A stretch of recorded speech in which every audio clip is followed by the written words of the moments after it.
talk about it for like then an get hour. on, talk about it. Yeah. I have a feeling they're not going to be doing it that way, but Yeah, we'll we'll see. see. The Batman.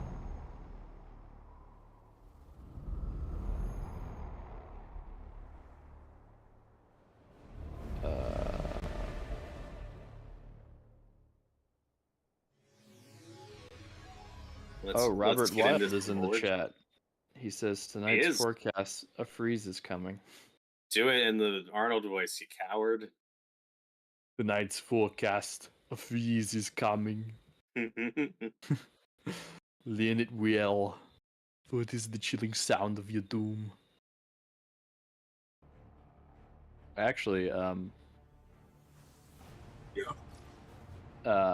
I've been watching a little bit of Tales from the Crypt. I was talking about it with John, and I just watched the episode that Arnold directed.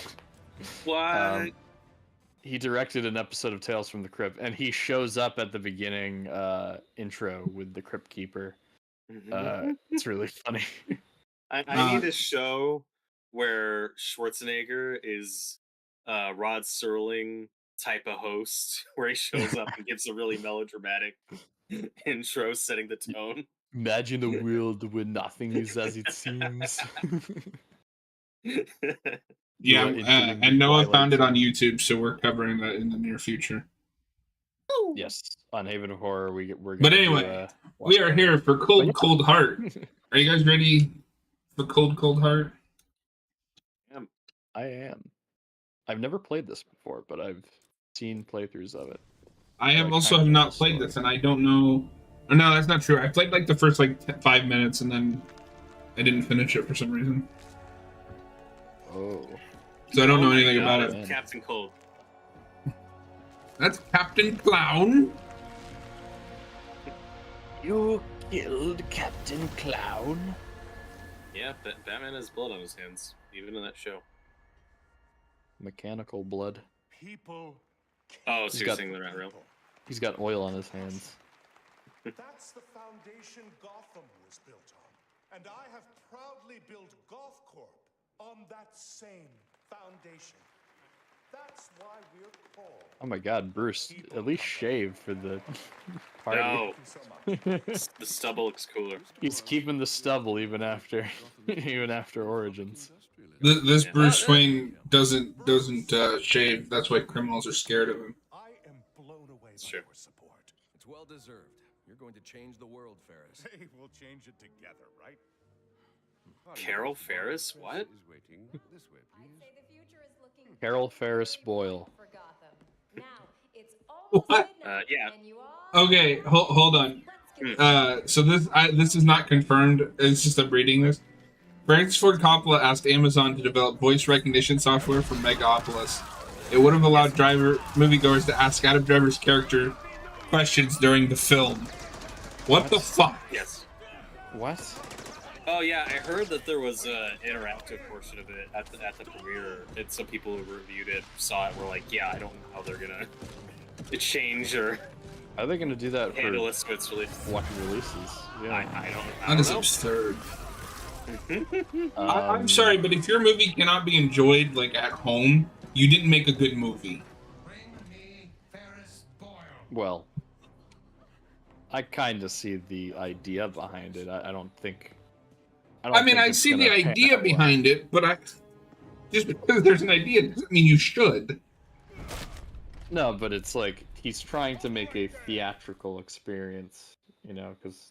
And I get that, bring it but back to the time where films had to be enjoyed in theaters. I know we've changed since then, but we have. I don't know. Get with the times. Okay. If anybody else did this, people would be mocking them relentlessly. Well, they are getting mocked. Yeah, they are getting mocked. Oh my god. Everything Alfred. I hear about that movie. Oh, Alfred. Everything I hear about that movie just sounds like A vanity project gone wrong. I mean, I'm it's still interested in seeing it. I don't know if I'm gonna see it, but it's his money. I He can make have whatever he mixed wants. feelings about it because there's also the stuff that he's accused of, and I don't know if I want to support That's- that. Right, that's and the actors he chose. Yeah, there's behind the scenes stuff that makes me go, Are you okay? No, I was dying laughing when he was like, I purposely picked people who have been so-called canceled. I'm not sure. Well, who is? Because I know Shia LaBeouf's in the cast, but I'm trying to think. Are there The other only one I canceled know of people? is Adam Driver, because that's like who they keep selling it on. Was Adam Driver canceled? Not as I far. don't think so. No, not as far as I know. Well, he's the Yeah. lead. You can't get a canceled actor for your lead. 'Cause I know No. Shia LaBeouf was. That's the What only else one does that it say? jumped out to me as like, oh, why is he here? Hey, I look, don't it's know. Vicky Vale. Just appeared, exploded in the ballroom. It's the exact same character model from Arkham City. He never made it to the interview. Wait, you're not going out there alone. I It's think a she's little dressed different. like that when you briefly see her in Night as well. Okay, John Voight's in it. That's canceled. Yeah, right. But there's other big people. Dustin Hoffman. I think he's been. Well, he in some was. stuff, I don't know. Yeah.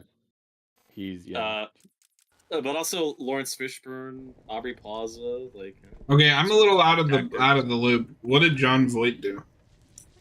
He's a big Trump guy. Just hide here. Very, very right wing. We'll be fine. Also, Angelina Jolie is his daughter, and she doesn't talk to him anymore. Those Yep. men are armed. I'm going to have to take them. So this is fun, getting to do like a longer Bruce Wayne section. Man, look at all Yeah. this stuff. So, for people who don't know, this is like a. Oh my loose god, he's like adaptation- mean mugging him. This is a loose adaptation of the classic Heart of Ice episode of Batman the Animated Series. It's obviously using the same, because it's in the Arkham world, the tragic backstory with Freeze and Nora. But also, you got Ferris Boyle, Yeah. who's in that episode, voiced by Mark Hamill. Here it's somebody else. I don't know. Necessarily. I thought you meant Mark Hamill was in this episode. It's just DLC. Yeah, I think that's the first villain he's cast for in animated series. Because he does Ferris Boyle in that Mr. Freeze episode before he's Joker. Oh, crazy! Because the first episode of, whenever I watch it on streaming, the first episode is the like Christmas episode. Yeah, well, They recorded with Furry Yeah. first for that episode. No, I know. I And just a that's few- crazy because I thought when they started over, they would have started with him. But I don't know how that stuff is done. yeah, the production order and air date order is always different. At least for those shows back in the day. So I this don't know was, why I it's will admit, this animated, is a but- cool idea for a DLC. It's just like, well, who do we have for DLC that you haven't really seen a lot of? Mr. Freeze, why not? Yeah. I don't know why, but the image of Bruce Wayne like sliding on the floor like that and jumping is really funny to me. Whee! Wee. Whee! Like, what is he doing? He's Yeah. just being a silly guy. Whee!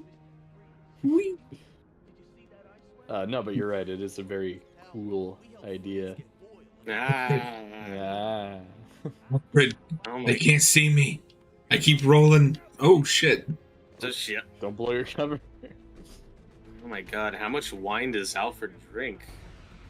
I think he has a problem. Ow! Don't forget to counter.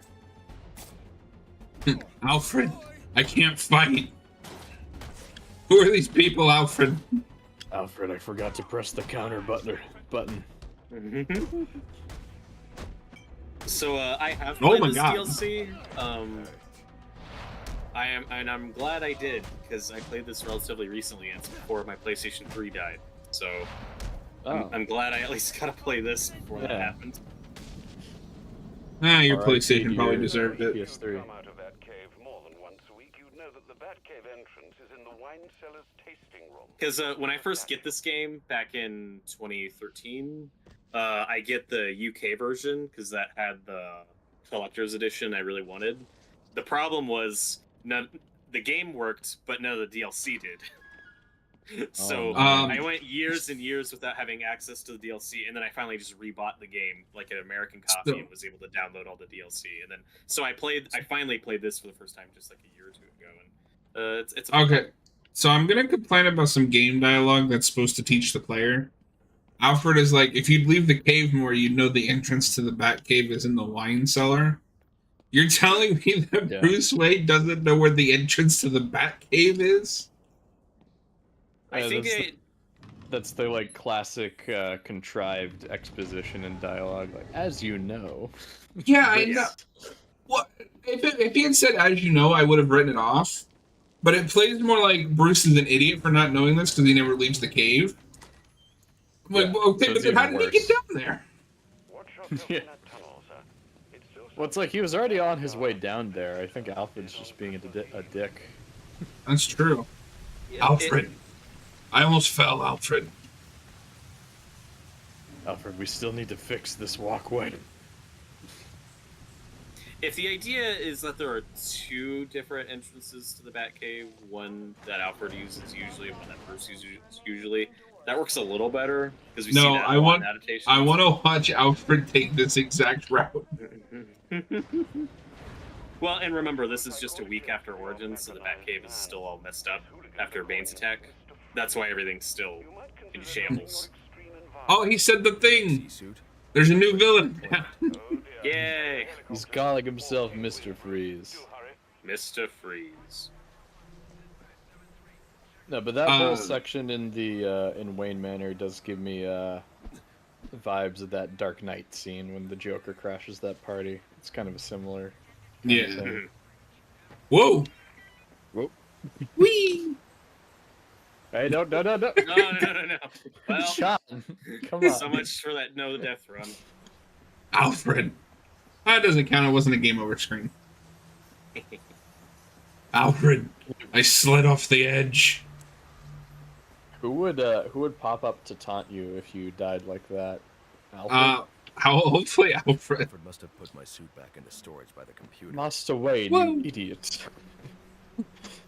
I think I told Robert, but no, I watched Field of Dreams yesterday just on a whim, and it didn't even like connect with me when I chose it that it's a James Earl Jones movie.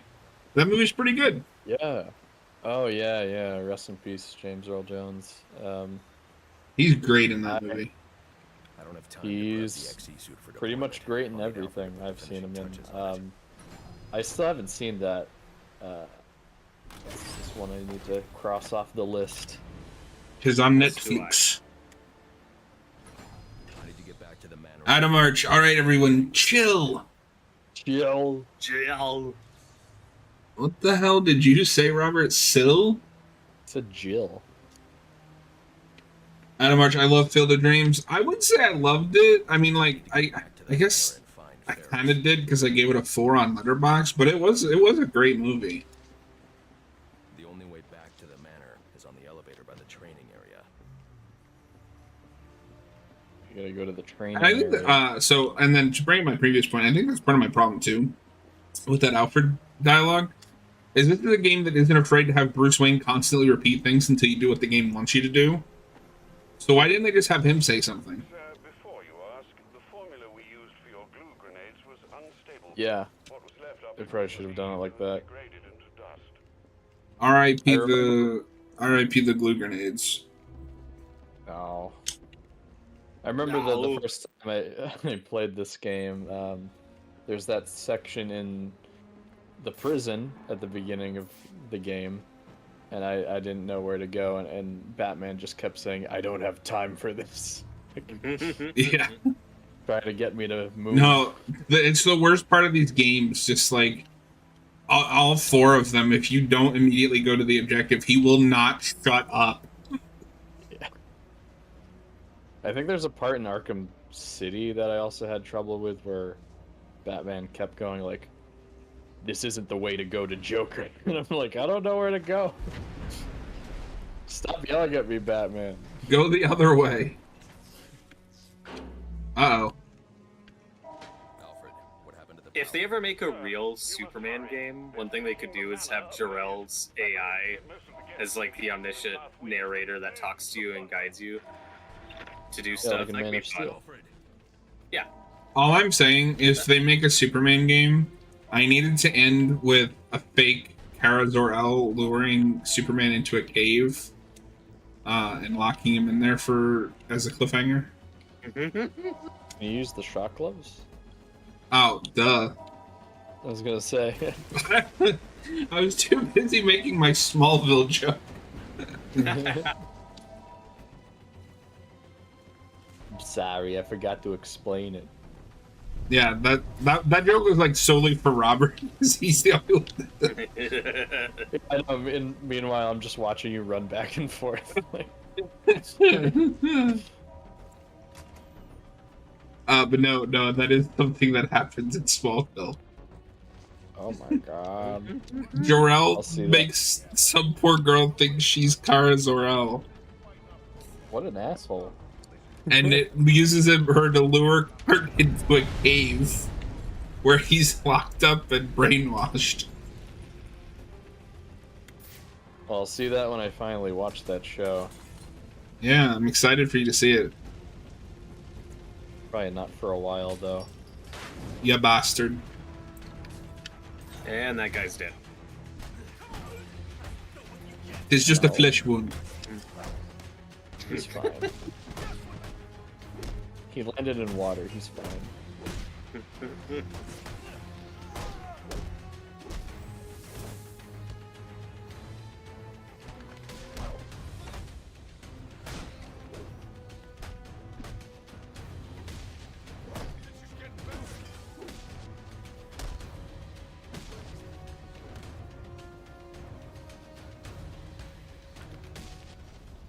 Oh, that guy Still no signal from Alpha. won't have working arm tomorrow But he'll stay Forever. scared.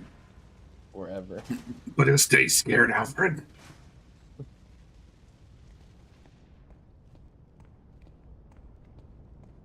It's kind of insane that this is a DLC that they actually like built assets for.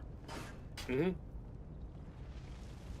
Yeah, eventually this does move into Gotham City, and it's just a cornered off section of the main map. But this Wayne Manor stuff's pretty cool. Alfred, I went backwards. What are you doing, Master Bruce? Whee! I can hear that, sir. Sir, stop weeing. Whoa! Whoa! No! Wait! Don't do that either.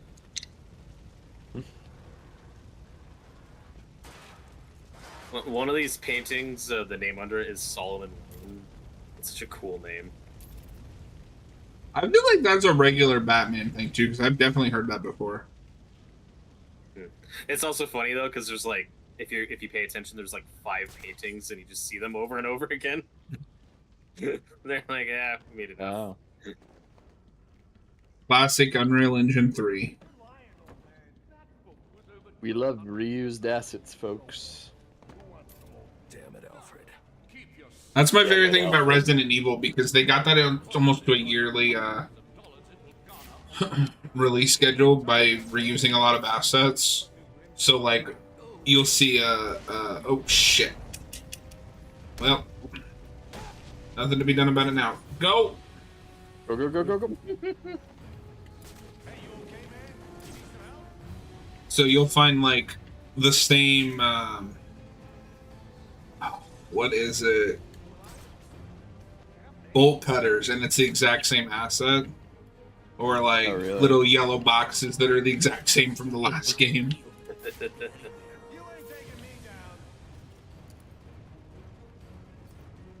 Is that what they say? Is that what they're saying?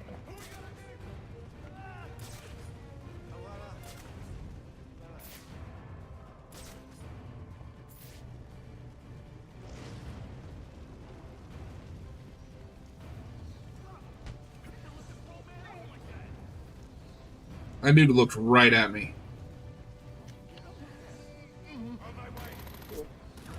What you don't know is that character has horrible vision. They've thought this through. No, I think he saw you.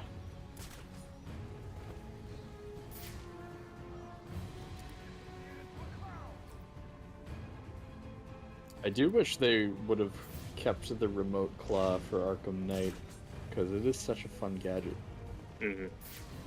Yeah, Bastards. Yeah, but Rocksteady wasn't going to take anything from this game. Except Firefly. And Deathstroke. Yeah, Hmm? for a tank battle. Does Deathstroke mention Origins? Because Firefly straight up does. Yeah. I think Deathstroke probably does too. Okay, I couldn't It's remember. been a while. I'm kind of excited to get to that game. Yeah, I like it. Just as because a I game. haven't played it since the PS4. PS2. Dude, if you put that in a PS2, it'd fucking explode. That would just be about as crazy as putting it on the Switch. Oh, wait. Yeah. Oh. I mean, the Switch is about as powerful as the PS2.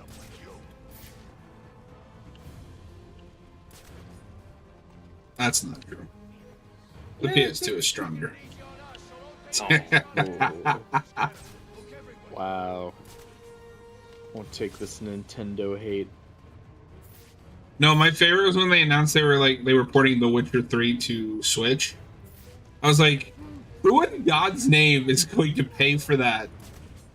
They're gonna put Elden Ring on there next.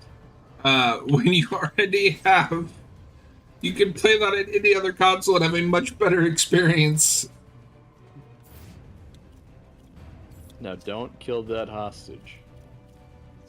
Why can't I just throw a battering at him? Rely on stealth, not my gadgets. You gotta rely on stealth, not your gadgets.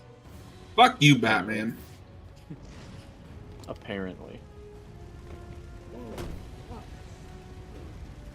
Will you be able to see you from there? Probably not. Noah, did I tell you I finally finished the Man with No Name trilogy? Oh no. You did- Yeah. I didn't know that. Oh, awesome. They're all great. The They're good, all- the bad, and the ugly is a masterpiece. It's Hot so, take. it's so. I know. Oh, what a controversial opinion. um, no, yeah, I love that trilogy. Wayne Crest is Or is- blocking I the really like the last two. Overrated as fuck. And you've seen all of them, John. I have, yeah. The The man with no name rolls into town. He's like, "I'm vengeance." And He then Marty doesn't say McFly that. showed up. It was Well, really it's- weird. It's questionable whether or not he's the same guy. Because No, he he's is got because he keeps telling people what happened in the last movie. It's very weird. well, that's the thing is that he's got a different name in all three movies, and they reuse a lot of other supporting actors in each movie. Like Lee Van Cleef is one of the main like supporting characters, and for a few dollars more. And then in The Good, the Bad, and the Ugly, he's the villain, the bad. Mm. Playing Thanks for just completely different spoiling character. that. Well, the bad. He's the bad guy. Well, but also in I'm the just context kidding. of those movies, like I They're all don't. kind of bad guys. Yeah, but with Clint Eastwood's character, like I never believe the name he goes by is like his actual name. So the Man with No Name, the Yeah. brand still works. Like they call him Blondie in the second one. Like that's not his real name. It's not his name. No. It should have been. They call him. It's just what Tuco calls him. Yeah. I forget his name in the first two. I just remember Blondie is his name. Is his what he's called in the third one. Mhm. We need to get you out of here. And then the third one is also arguably a prequel because that's where he gets his poncho. That's true. I have no quarrel with you. Oh my god. I have no quarrel with you. Now freeze to death. Freeze? Please. It's not my fault if you die from hypothermia. Let me go! Help me! I love how like clunky and unwieldy that suit is. Hmm? It's a little more steampunky, and I kind of like that. You would. Yeah, sure. And it works as a prequel thing, you know, that when we fast forward to City, you know, it's a little bit more refined and advanced. Oh, speaking of prequel things, did y'all hear that apparently they changed Penguin's last name in the show? In No. the upcoming show, no, I didn't hear about that. Yeah, apparently he's just. Somebody fact check this to make sure that somebody just wasn't sharing bullshit. Let But me apparently see. he's just going to be called Cobb. Oswald Cobb. It sounds like a nickname, but let me see. I mean, they call him Cobblepot in the movie, don't they? Guilds will know where that chopper's going. Oh, do they?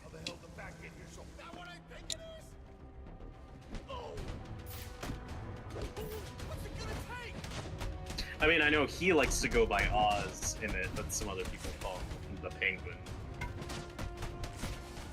But I thought... Colin Farrell as Oswald Oz Cobb / Penguin. Huh.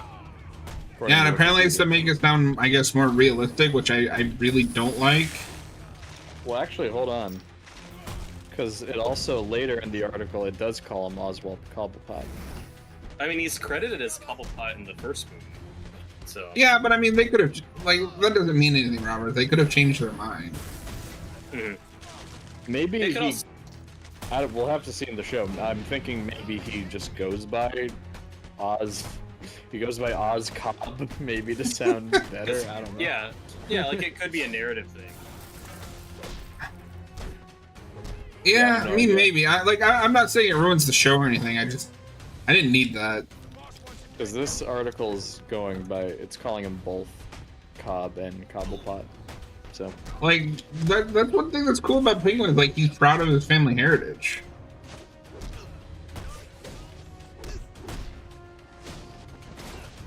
I did haven't see, seen this.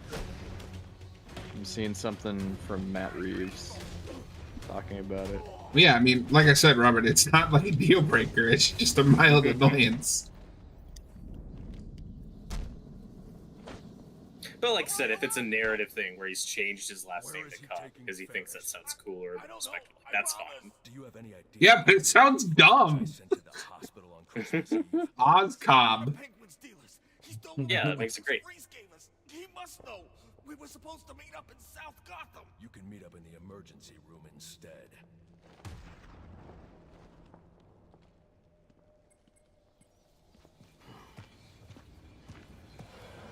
I also just hope we get some kind of sign that Reeves is going to let this universe get a little more heightened. Based on previous comments, I don't know. Targeting someone. I just, Based on what I'm seeing right here, I don't know. I don't want to sound like a doom and gloom because, like, The Batman is my favorite Batman live action film. I love it. I'm really excited for the Penguin. I don't need another fucking Nolan trilogy. No, and well, at this point, if we get a more heightened Batman from the DCU, I'm fine. I'm fine with Those that. anarchy followers. But first I need to track down Yeah. Well, and find out where Freeze has taken Ferris. he seemed pretty definitive that he doesn't want to go that fantastical. Like they're not going to do any supernatural stuff. I'm Which is hoping that there's, disappointing. which is disappointing. I hope there's still wiggle room for some sci-fi elements. Like maybe that's where he's still willing to go. Because I keep saying, for a villain like Man-Bat, you know, if you looked at Cronenberg's The Fly or something as inspiration, like you can make that work in that world and be quote unquote more grounded. You know what I mean? So, Yeah, I also Like don't really need anything super, like, really supernatural. Like, I don't want to hit this Batman fighting, like, Gentleman Ghost. But I Yeah. want just a straight-up Clayface or a straight-up, Mr. Yeah, Freeze.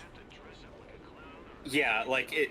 What I don't want is a Mr. Freeze where we take away the freeze gun, the suit and everything. Then I don't really care by that point. Though one thing we do know about the Batman 2 now is that it's set in winter, so that makes me happy. Yeah. I just sent you guys a link to a Reddit post where someone had a screenshot of this quote from the producer. That's probably what I saw, but I'll check it out later. Yeah, because even in this, there's the thing of them saying, like, changing the name makes it more grounded. Which is silly. Which Yeah, that's so stupid. And that's the, I don't think that's Matt Reeves saying that. This is like a quote from a producer. Yeah. Okay. So, I forgot it wasn't Reeves, so I will respect that. It's just, I I- don't want another Nolan trilogy. We already have that. Yeah, it's something I'll keep an eye out for when I rewatch the Batman and see if Cobblepot ever comes up in it. Anime I'm gonna fan, watch- hi, how's the game going? It's going. It's going good. It's a fun time. I might watch it tonight, so I'll tell you guys if they say Cobblepot. No, Noah will message us tomorrow. It's like, sorry guys, I fell asleep. I'll message you guys at 3 a.m. Be like, they said Cobblepot. Yeah, I don't know if you guys have seen all the trailers and stuff, but I mean, the thing I'm most excited for in that show, hey, look, an anarchy thing. Anarchy. Yeah, anarchy. Fucking Californians. We call him Robert California. Ew. But what I'm most excited for that show is just all the lore that they still are pulling from the comics for the different crime families. Like, I love that we're getting Maroni. I love that we're getting the rest of the Falcone family. That's instead of just making stuff up, I'm glad we're at least pulling for actual like crime families in the comics. Like, they're pulling stuff from Dark Victory, which I wasn't expecting. That I think could be really cool. The Hangman stuff. I mean, I feel like that was a given. He loves that stuff. But usually people just go to Long Halloween. We don't really see anyone go to Dark Victory. Yeah, that surprised me in that one trailer when they referenced the Hangman stuff. I was like, oh, we're doing that. Okay, cool. And it makes sense because Sophia is going to be in the show, so... But will it be as good as the Sophia in Gotham? Oh, was she in Gotham? Oh yeah, yeah, she was. Let's try to remember. No, I only remember that because I know that actor from Teen Wolf. Okay. Yeah, but it is a little disappointing if they're gonna go in a more grounded direction for the series. But what I do like about the Batman movie is that it is a detective Batman movie. Yeah, which is good. It's a more detective-focused movie. That's something I've been wanting in the movies for a long time. I think Matt Reeves is going to make a mistake if his only idea is, well, let's follow up Nolan's trilogy with what Nolan did. For me, it just depends on the story and the villains. It's also kind of low stakes because it feels like this thing is wrapping up just as it's getting started. It's like, yeah, they'll finish the trilogy and it'll be done. So I just want good movies. And I'm fine if it's just a trilogy. I don't really need a whole thing. I don't, like, especially since we're getting the DCU, and that's the other thing. Like I said before, I'm okay with this being a slightly more grounded Batman now, just because I know we're getting another Batman in the DCU, and because it's James Gunn, it's led by James Gunn. I have a feeling that that's going to be the more heightened version. Right. We already know we're starting with Damian and Ra's al Ghul and all that stuff. So yeah, give me the Lazarus Pit, okay. Give me all the weird sci-fi supernatural stuff that can help set it yeah, apart. and that might not be as detective heavy as the Reeves stuff. So it's a shame that I don't quite get my perfect Batman, but whatever. Yeah. Well, we've had plenty as Batman fans. We've had plenty of content to enjoy. Oh, absolutely. And that's why for a lot of us, the 90s animated series is always going to kind of feel the most definitive just because of the variety. You can have a very simple, real story about a gangster and his brother who's a priest and their feud. And then you can have an episode with Clayface or the Sewer King. You get so much variety in tone, in style, and storytelling in that show. That's why it's always going to feel definitive. You can have a werewolf episode. You can, You can have a time dilation. Later. Yeah, you can do time travel stuff. Yeah. Also, though, with some of the stuff we know we're getting in Penguin, and knowing considering how much they already pulled from Long Halloween for the first film, we know that Alberto. R.I.P. So we know that. course. Break out the champagne, boys. Hey, it's Bangy. I think it's gonna be a It's very, Oz Cobb. very It's good Cobb. year. There's the man of the hour. But since we know that Alberto Falcone's being introduced in the show, it makes you wonder, like, especially since the sequel's going to presumably introduce Harvey Dent, maybe they just keep doing Long Halloween. Like, maybe we do the Holiday Killer in the next one. You know? Maybe. I'm gonna be really fucking bummed if that's what we do.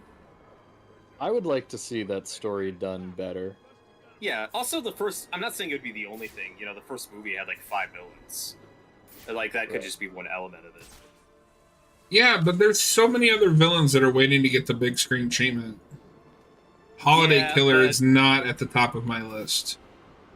Well, sure, but if we have to get a grounded Nolanized version of Clayface or Mysteries, like, then I'm I not mean- really hyped, you know? Like, that's not what I want. Which leads back to my original point. They should make it grounded and realistic.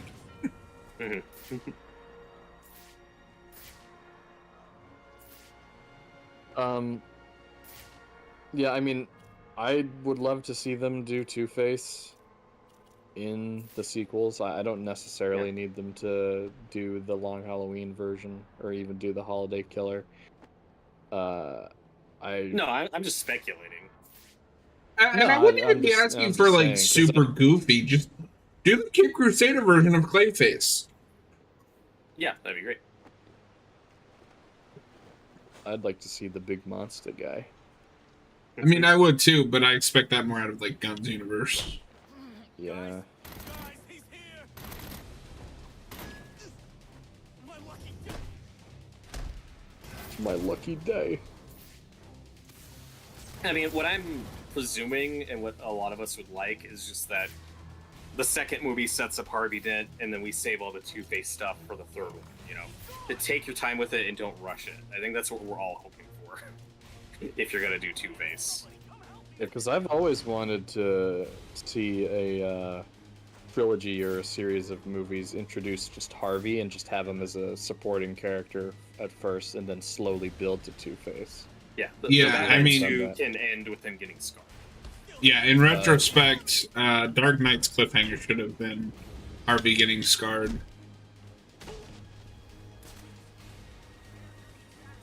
Air 3, refuel, ready for assignment.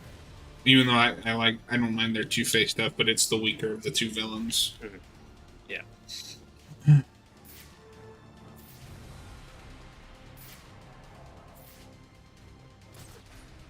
Because, I mean, like, the end of that trilogy in my head is like Two-Face as our new-ish villain, and then you have also the Joker and Riddler running amok, like, which is teased at the end of the first movie. Like, that's kind of the third part of this trilogy, and then the second movie will have like its own unique villain. That's what I'm predicting. What the layout of this Yeah. trilogy looks like. Over here. Because I don't think Two-Face would be the only villain in the third one. Like, I think he'd be a main threat, but I think you'd also pay off that Joker Riddler stuff. Break out the champagne, boys. I think it's Yeah. gonna be a very Do you think they'll do a serious remake of the 60s movie?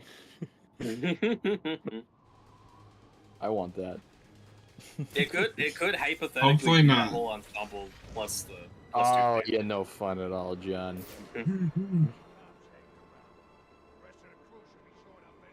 I want to see Robert Pattinson punch a shark. I mean, who wouldn't? Sounds amazing. I'm good. Well, this Batman punches a shark. That's true. Well, he kicks it. I don't remember if he punches it. I think he punches it, doesn't he? I don't remember. I'm not tying on this hill. He punches it, and Tim Drake steals the tires off the Batmobile, okay?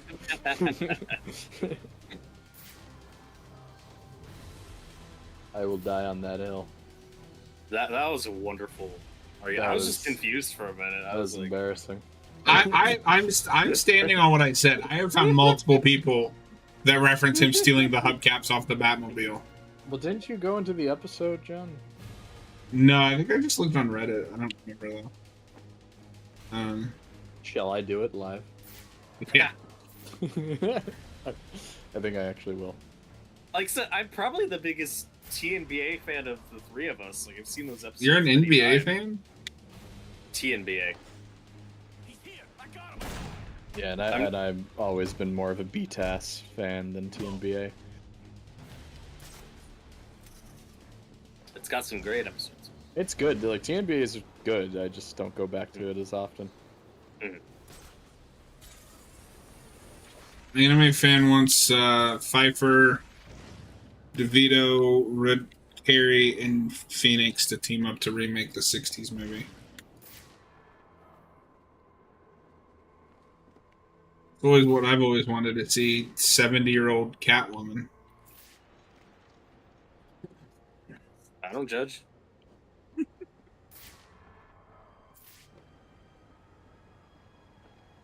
I mean, I also just don't want to see the worst Catwoman come back to the big screen. That is incorrect. It is correct. She's my favorite movie you- Catwoman. Oh, I What? forgot that. I forgot that John loves the Halle Berry Catwoman. He's begging us to do a commentary on it. Okay, but that's also not Selena Kyle, so like, who cares? Fuck off. You said It's Catwoman, not Catwoman. Selena Kyle. This is what Oh you my do God. every week. You say a thing and then you change it. You change. the Okay, thing. sorry. She's the second worst Catwoman, then I forgot. Yeah, but you hate the Alright. 60 show too. I That's don't have, three but I Catwoman. don't have an opinion about the Catwoman specifically. All right. In other news, I have to sadly report Robert is right. Okay, Oh, so no. look, do some more research on and see if you, because you're better at research than I am, and see Well, where I'm the on hell this. I understand that, that. but see where this whole thing started because I'm curious. Well, like you said, I kind of just assumed it because he's basically Jason Todd in that show. right. It is. Yeah. He's Right. more. Okay, but like with multiple people are all saying the same thing, it had to have come from somewhere. Let's see, what do I search? Multiple people are wrong about something? What? Batman. I can't believe that on the internet.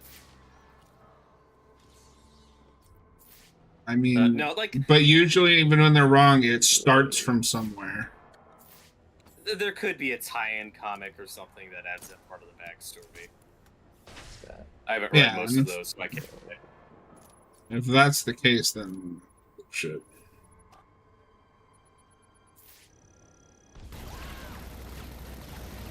Oh my god. I'm looking for it right now. Okay. See if it's in a comic or something.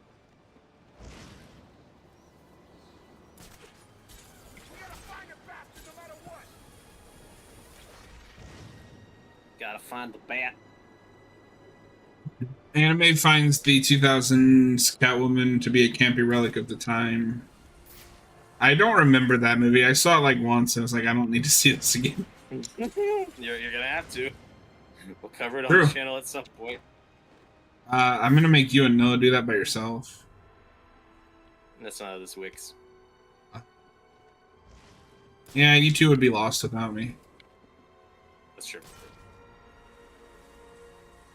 I'm not getting anything so far. Weird. It came from my mind. Well, and I will say, because people always say, like, oh, Tim Drake in New Batman Adventures is just Jason Todd. Like, that's half true. He's more Jason Todd in backstory and origin, but personality-wise, he's much closer to Tim. He's a composite of the two characters, which is a thing that show did a lot. Like they did with Clayface. The animated series Clayface is just all five, like, mushed into one Yeah. singular take, so that's a thing that show had done before. I did find, apparently, in one comic, Red Hood stole the wheels off the Batmobile to save Batman. Oh, of course they did that. I don't know what that means, but Well, I know that they brought Jason into those, like, the adventure continues. I don't even think that's from that. This is from Yeah, some other. thing. I dropped off of that Dini Adventures Continue comic. It wasn't Same. grabbing me, and the whole making Jason canon with the DCU. I'm like, yeah, this isn't fitting for me. I read the first couple of issues, but then I just got kind of bored with it. Which is a shame, because, you know, it's Dini. Is there like just this like unconfirmed or non-public falling out between Dini and Tim? Because they never work together anymore. Yeah, I don't know. They're always doing separate things. I never really thought about it. I never read into it like that. That could be incorrect, you know, speculating. That's also not entirely true, because didn't they both do Justice League versus the Fatal Five? I mean, if Dini was on that, yeah, sure, go for it. That could be correct. That was also like 6 or 7 years ago. Shut up, that was yesterday. When was that movie? I mean, it was before Onward 2019. passed, so I mean, wow, that's crazy. A while ago. Yeah, but I mean, even then, like, has Dini been has Tim been very active? Like, Well, he's on Cape Crusader. well, now. But I mean, from 2019 till now, has he done anything besides Cape Crusader? A couple of movies. The credited writers on there don't Fatal 5 don't include Dini or Tim. Can't help this person Oh. without the thermal gloves. Alan Burnett is there though. Ah, okay, cool. Whatever this substance is, it slowly shut. Yeah, Tim just has a producer credit on it. Yeah, he's just Anime producer. fan, the Catwoman film isn't actually a Batman film. It's Batman adjacent. That's close. Yeah. Putting it into cryostasis. We And that's still have to Robert's cover favorite it. movie, so he won't forgive me if we don't do it. Into the XE suit. That is incorrect. That is correct. But we agreed at the start of this thing that anything Batman adjacent we're gonna count. Like we're counting the Suicide Squad movies because you know when Harley's the main character. So Yeah. Yeah, Noah's gonna do Suicide Squad 2016 by himself. No. I've already seen that movie more times than I wanted to. I don't know if I've seen it since theaters. Oh, I have. You lucky. Makes me want to die every time. Yeah, because I saw that in theaters, and then I watched it. I think we did a watch party of it.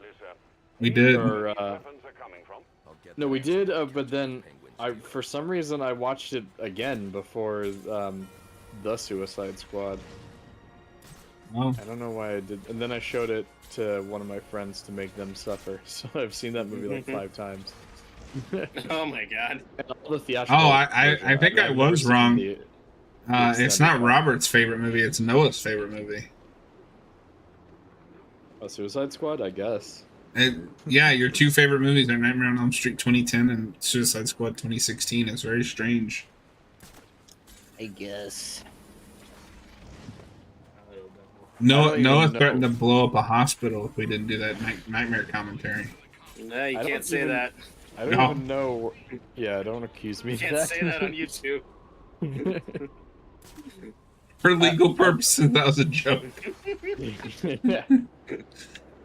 I don't even know where that comes from. Me What? being a big fan of that movie. Which Well, movie? shut up about it. Since when?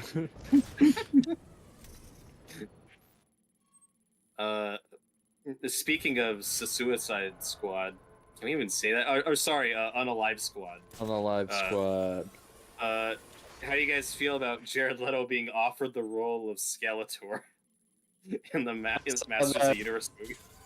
I saw that. I want to see what insane. What producer or filmmaker in their right mind would offer that to him?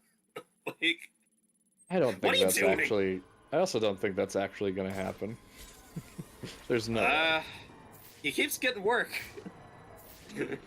I just want to see what insane. I actually haven't method seen acting Leto. thing. I haven't He seen him does. in a whole lot recently. He was in House of Gucci. No. That was a few years ago, right? Yeah. No, He was in he's in Morbius. your I mean, third favorite film. Morbius He's was just a couple years ago.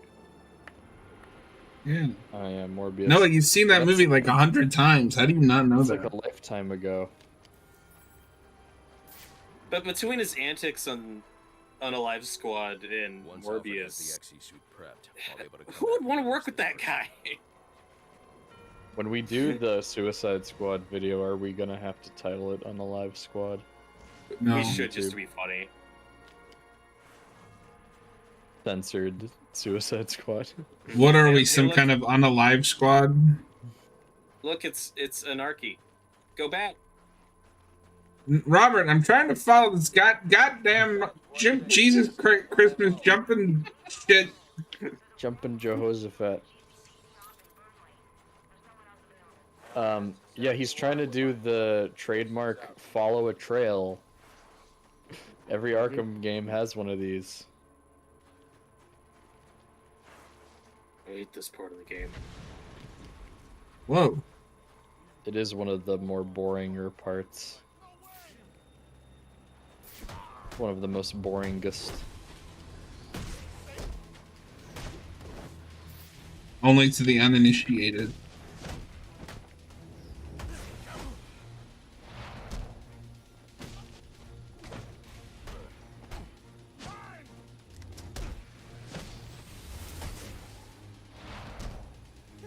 I also think that's just bad casting. Like, I could say Jared Leto has given good performances in some things. That doesn't make me go, oh yeah, it's Skeletor.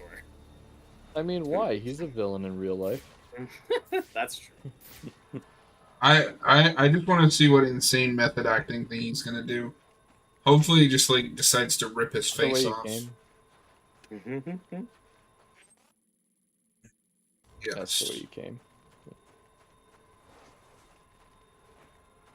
Imagine if he stabbed somebody. I'm surprised he hasn't. I do What's love. also weird to me about Leto is like that didn't really, unless it just like people weren't talking about it, that didn't become a thing until Suicide Squad. Right. Like, I mean, I know he was method acting on, what was it? Was it Dallas Buyers Club?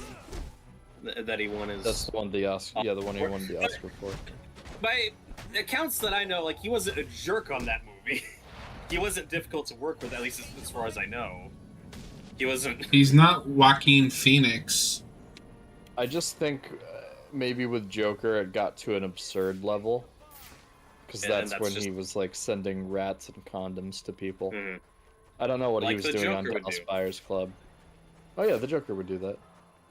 Absolutely. And then on Morbius, he made people carry him around because he's like, well, I'm playing a crippled person. You have to treat me like a crippled person. Did you guys see that Robert Pattinson quote where he said something like, "Yeah, you notice how people only method act when they're playing assholes." It's like a not so subtle shot at Jared Leto. Mhm. I've gained a lot of respect for Pattinson over the last few years. Yeah, he's great. Seems like a cool guy. And as someone who, had a reputation of being a not great actor for a few years, and I don't know if that was his fault or just... Which is the- funny the because I feel projects like he- that only comes from Twilight. Like, Well, Right. that's why. Yeah. He was also in... Was it Remember Me? Like, he was in a couple real shit, too. I mean, during but that to be era. fair, like Remember Me has one of the greatest endings of any film. Oh, God. That's one of those movies where like I look at an actor and I'm like, how did you read the script and think this will be good? Yeah. But also, I mean, you gotta get what you can get when you're at that age. Yeah, but he was in like the biggest film franchise in the world. He could have gotten better. He was also in Harry Potter. He was. He very was, fun. and he's really good in that movie.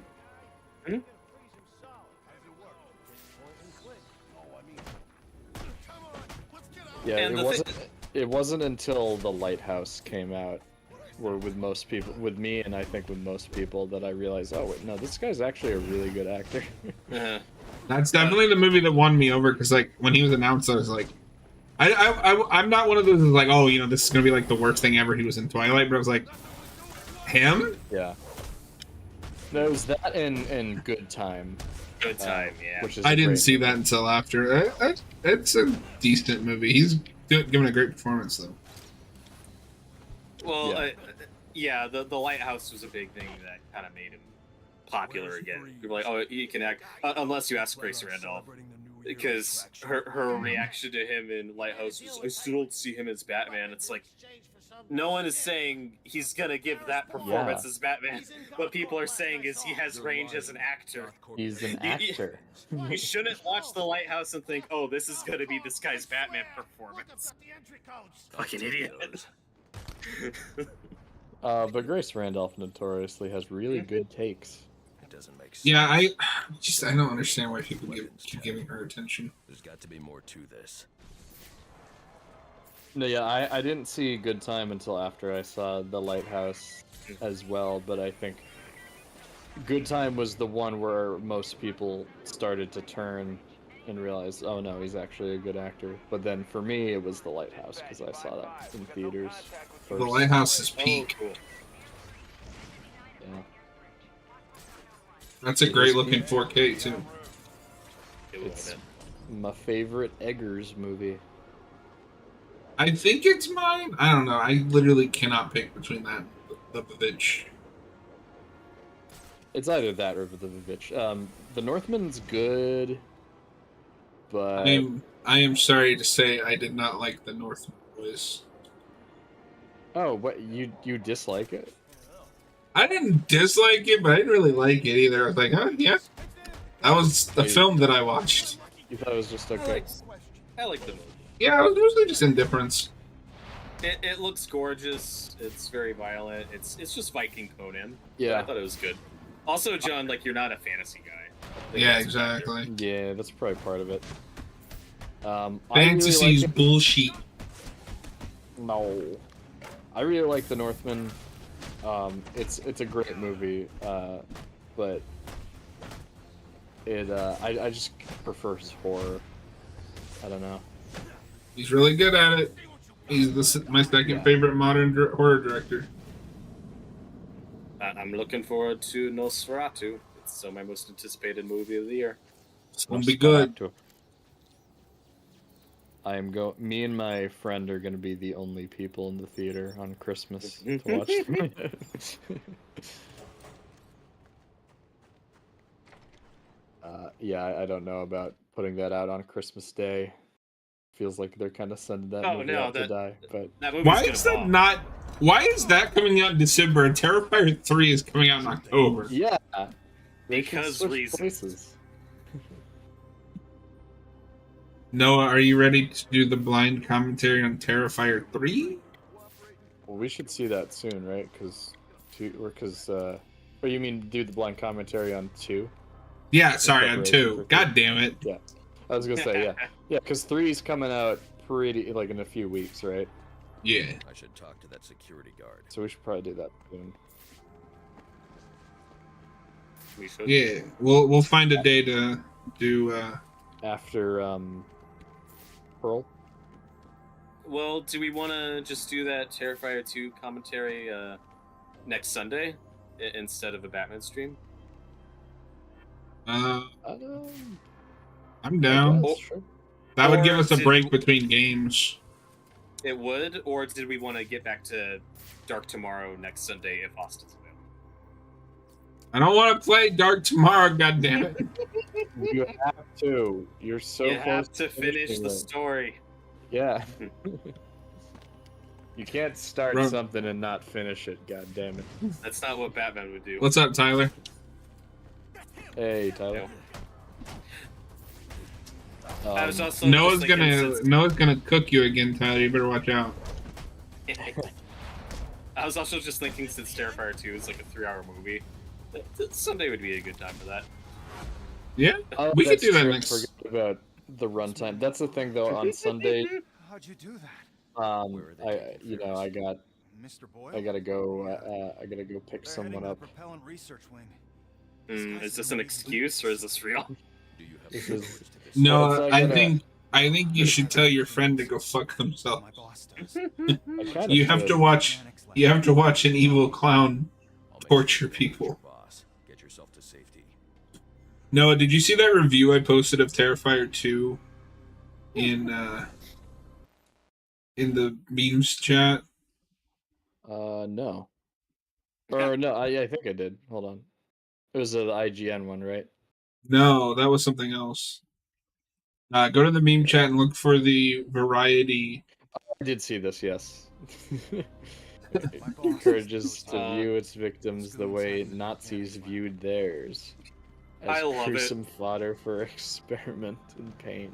I love it Wow. when My boss critics, has when those snobby critics drop that Schools card. have 'em in the If you appendix. like this movie, you're basically a Nazi. You're Noah, literally when you- Hitler. Noah, when you were watching the Terrifier with us, did you feel like a Nazi? No, I was mostly just kind of like, oh, this isn't fun to watch. I mean, that's just not true. It's just painful. Oh, come on. That's got one of the coolest kills in, like, slasher history. Which one? Really? Is it sawing in half? Because Yeah, the saw in half one. That's great. It's a magic trick. I sound like a psychopath right now. yeah, Um, you do. Some folks have a strange idea of entertainment. And a fan, I felt surprised that Burns Boyle's in the game because of what an obscure character he was. I mean, isn't Well, they're he? doing He's Hard from Device. Hard Device, right? That's like one of the most Yes. popular episodes of animated series. Yeah, this is a loose adaptation of that, so it makes sense that they changed him. It's cool that they used him Oh. because, you know, he's No, not a if you character. think the first one is, oh my god, Oh no! I can't wait to see your reaction to the big villain too. Oh god. That should make for some good content then. It makes the first one look tame.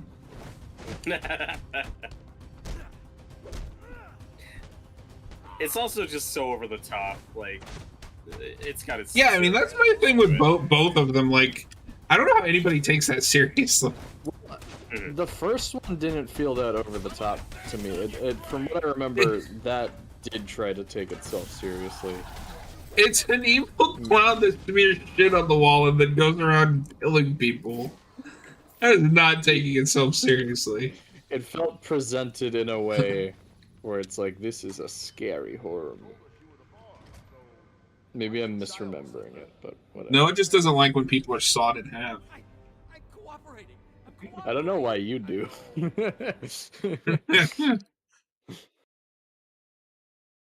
Yeah, I tend to prefer slashers that take a more absurd, over-the-top tone.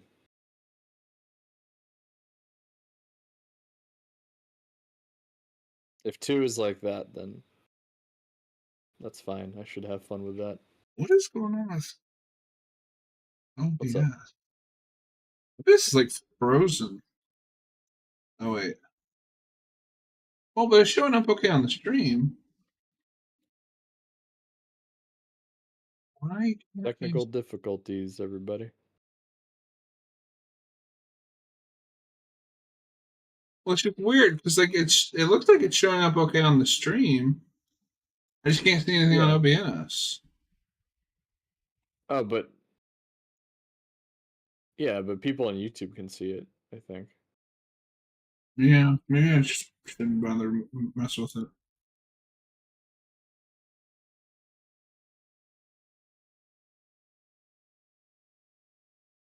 Well, right now, the stream it just sees your desktop right now. Yeah. All right, but it's so long for no reason. That end credit. Oh my God, Robert, the end credit scene.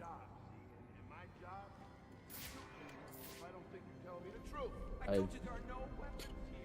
Oh, guess I okay. gotta see the end credit scene. I guess Robert's just not going to answer me. He's muted right now. He's muted, everybody. My game appears to be possessed. What's going on? My game like paused and wouldn't unpause. Why'd you pause it? For so long. Terminator 2 is great. I don't care that it's so long. Oh god. But does it need to be that long for what it is? It doesn't, but I don't care. Okay. Well, you'll see my terrified, squeamish reaction to it when we do that video. Oh. What's going down now? Oh, it's the day ghost. What's up? It's the man. We are doing the Arkham Origins DLC. Oh, nice.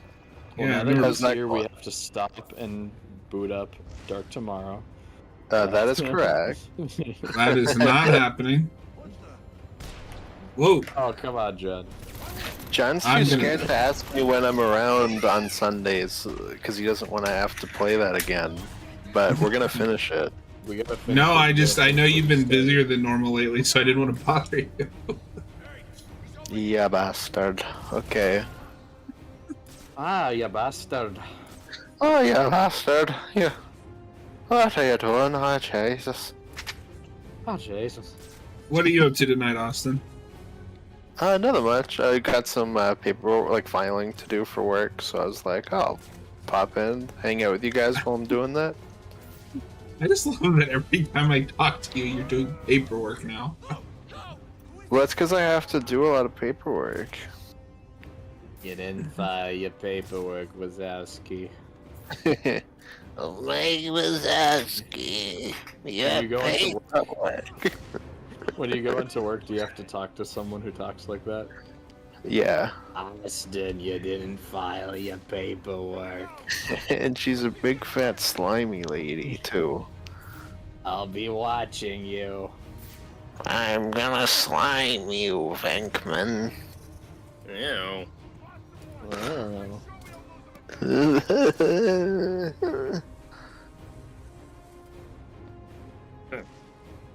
John, remember to be stealthy. Immediately gets caught.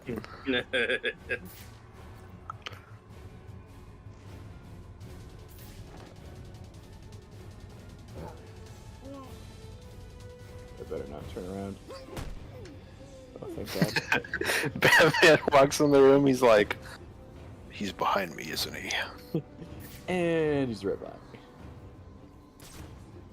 Do you think they'll do that joke in a Batman movie? Yes. When a criminal is standing there and then Batman goes up and sneaks up on him and he's like, and he's right behind me. That's gonna be the opening of the Batman 2, where like that's how they introduce Mr. Freeze. Or Mr. Freeze is like, and he's right behind me.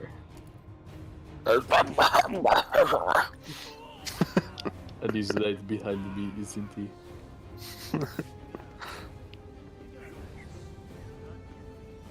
Admit it though, you would cheer. Oh my god. You bounced. Austin, this game might have the most screwed up physics of all the three of them that we've played so far. Oh, Well, it's- why is that? I just did a stealth takedown and the guy bounced off the stairs. And it's just been happening constantly. Oh, Jesus. Well, it's never been patched up because Warner Brothers likes to pretend this game doesn't exist. That is correct. No, they're busy with Suicide Squad Kill the Justice League DLC. Oh. Oh. Do you like that? A game that lost them $40 million. Holy crap! I saw you on Holy GNN. crap. You just saved my Holy Oh, crap, boss, I'm bleeding money, hey. Research wing. I do. Here. Take them. I see you on GNN. You actually watch that So shit. Austin, have you played this DLC? Goth Corp.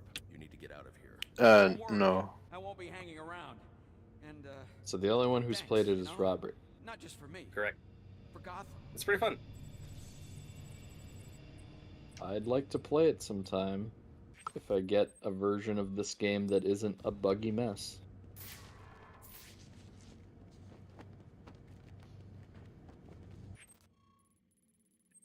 but I don't have a gaming PC, so. Like I said before, Mr. Freeze gets a pretty solid arc across the Arkham games, from this to Arkham Knight. Yeah. Freeze is usually used well.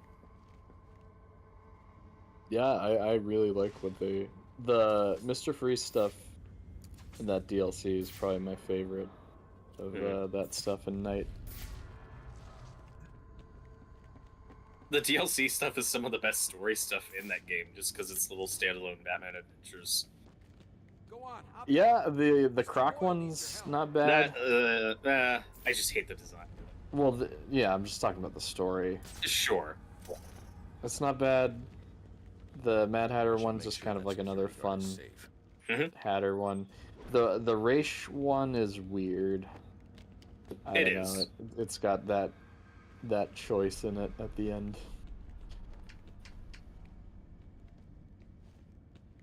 That feels like something where if you're gonna go there, that should probably be in the main story, and not just a side quest thing. Yeah, but then I don't know how they organically fit Raish into the story. Oh, sure. Whatever. That one feels more like, okay, we have to pay this off because City set it up. You know, because in City his body disappears. It's like, oh, he's still out there. The worst of those by far, and it's in the actual main campaign, it's not DLC, is the Hush thing. Yes. That's the worst. And it's very obligatory, like, ugh, we gotta fucking wrap this up. I guess we gotta do Hush. Because Dini was setting something up, and you gotta pay that off. Ugh. But we don't want to do it. Yeah, he could have just been working with Arkham Knight. He could have been the Arkham Knight. That's true. That would have been better than what we got. Yeah, much better. Yeah, I don't think that story is that terrible, but I would have preferred them do something different than just Jason Todd.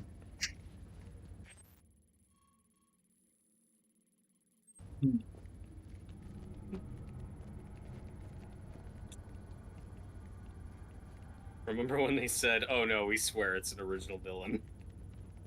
It's not Jason Todd. Yeah. When I heard someone speculate that it might be Jason Todd before I played the game, I was like, oh, that actually kind of makes sense. And then I played the game, and I'm like, I hope it's not Jason Todd, because I'm calling it right now. And it was. Like the worst setup twist of all time. Yeah, I think the only story stuff that works for me is just the Joker stuff. I really like what they do with Joker. The hallucination. That stuff's all cool. And I like Scarecrow in that game. Yeah. He's also just kind of Hugo Strange again from City. Yeah. True. At least he's still the main villain, unlike Hugo Strange in City. That's it's just like, never mind, it was Raish. JK.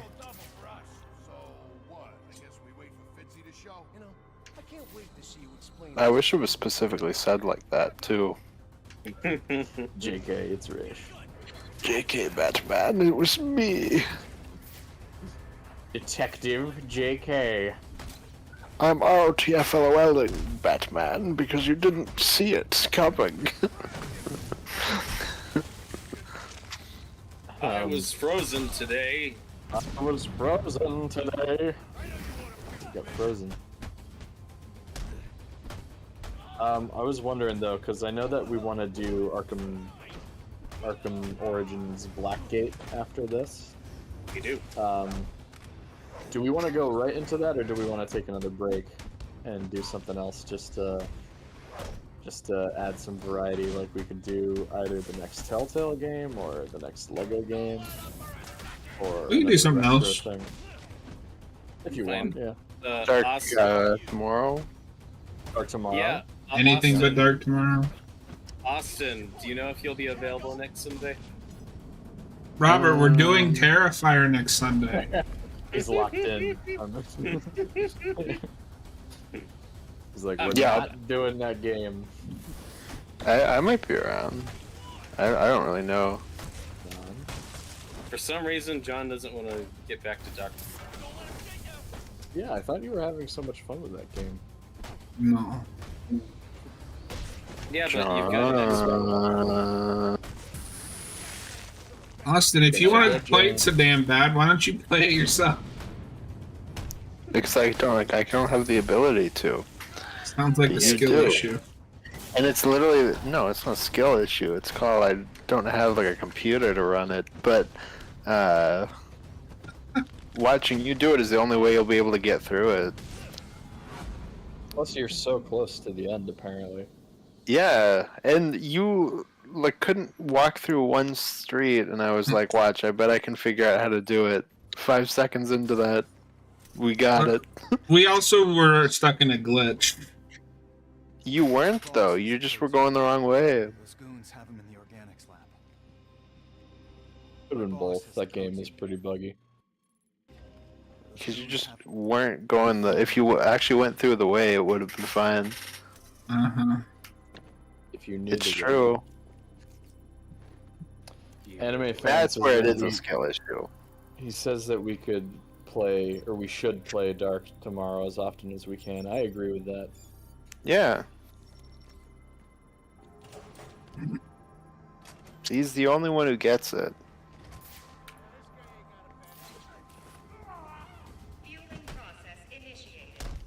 Ah, crap. Plus, when we do Arkham Knight, we gotta do the Lego version. No. Yeah, that's true.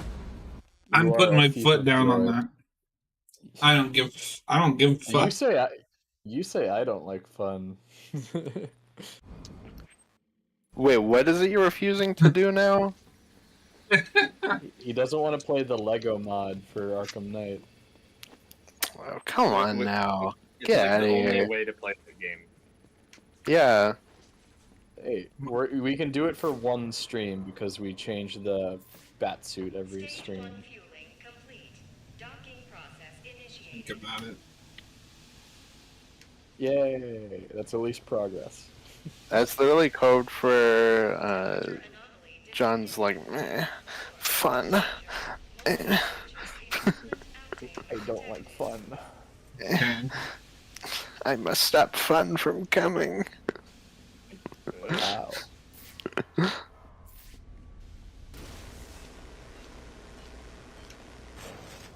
I like that he just kept Electrocutioner's gloves. He just keeps using them until they run out of power. He's just a grave robber. Like what a Yeah. terrible guy. Yeah, what an asshole. That's a gadget I would have wanted to see come back in Night. It's just like electrocuting people all the time. That is a good one. Tank. It only comes back in the armored Arkham City Armored Edition. Armored That's edition. true. Yeah, which version of the city is canon? The original or the armored? I Yes. choose to believe it's the armored version. I also think Paul Dini has come out and said that it's the armored version. Sefton Hill said that. Yeah.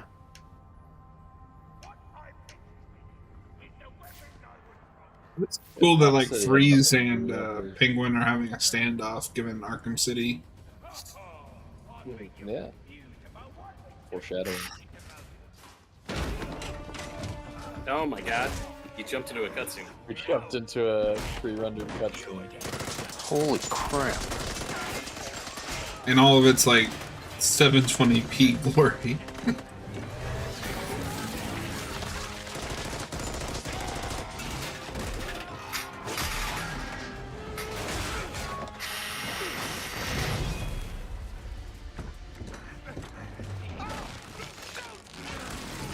Oh, I thought he was gonna like rip his head off. I was gonna squeeze his head up. To let him go. Oh my god, look, he darn squeezed him head off, man. He squoze his head. He squoze his head. Past tense.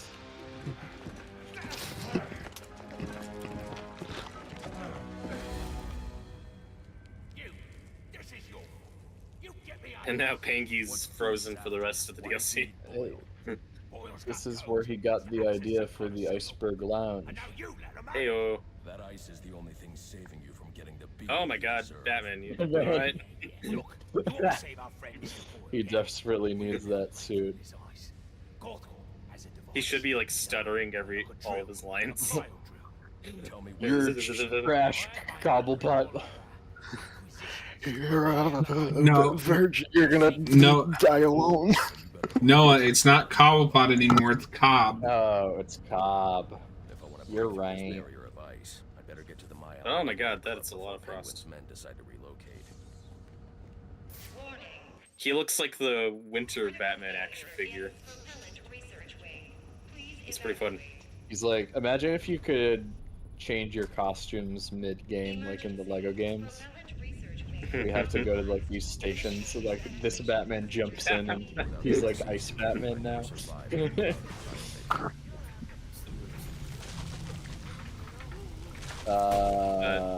Should you be here? I don't know.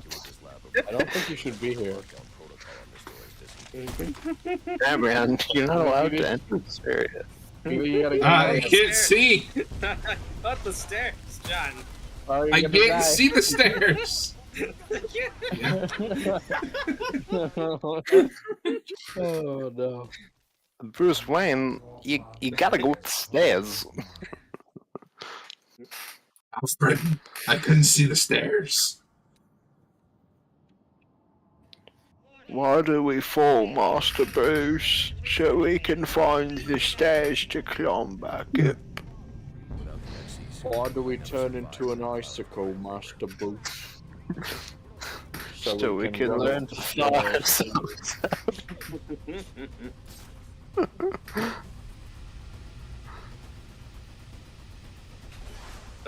Some of the funny stuff early on in this is Batman's like really pissed that Mr. Freeze has kidnapped Ferris Boyle, and he's like, "Ferris Boyle's a great man. I'm very sure of this." Before Batman learns that billionaires can be corrupt. It's like, I'm sure of two things: my parents are dead, and Ferris Boyle is a great man. He's a good These are the man. two things I believe. He's rich like me, Alfred. Not all of them are like you, so. Then he dabs.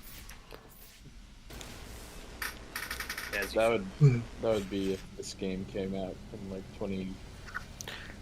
That's true. Alfred's not a trendsetter, he's a trend follower. You're dabbing, Alfred? That was so last year. Alfred, I'm gonna need you to stop dabbing. Stop dabbing. Stop I competing on me, can't, sir. Stop dabbing on me, Decker. Speaking of William Shatner, I've been watching some of The Twilight Zone recently. Oh, fuck yeah. To get into. Ow! Oh my god, John. John, you gotta not jump in the icy area. Yeah, to get into that. It's like, it's not October yet, but I kind of want to get into that creepy, the spooky vibe. Fuck yeah. I love that song. Whoa. Especially the Shatner version.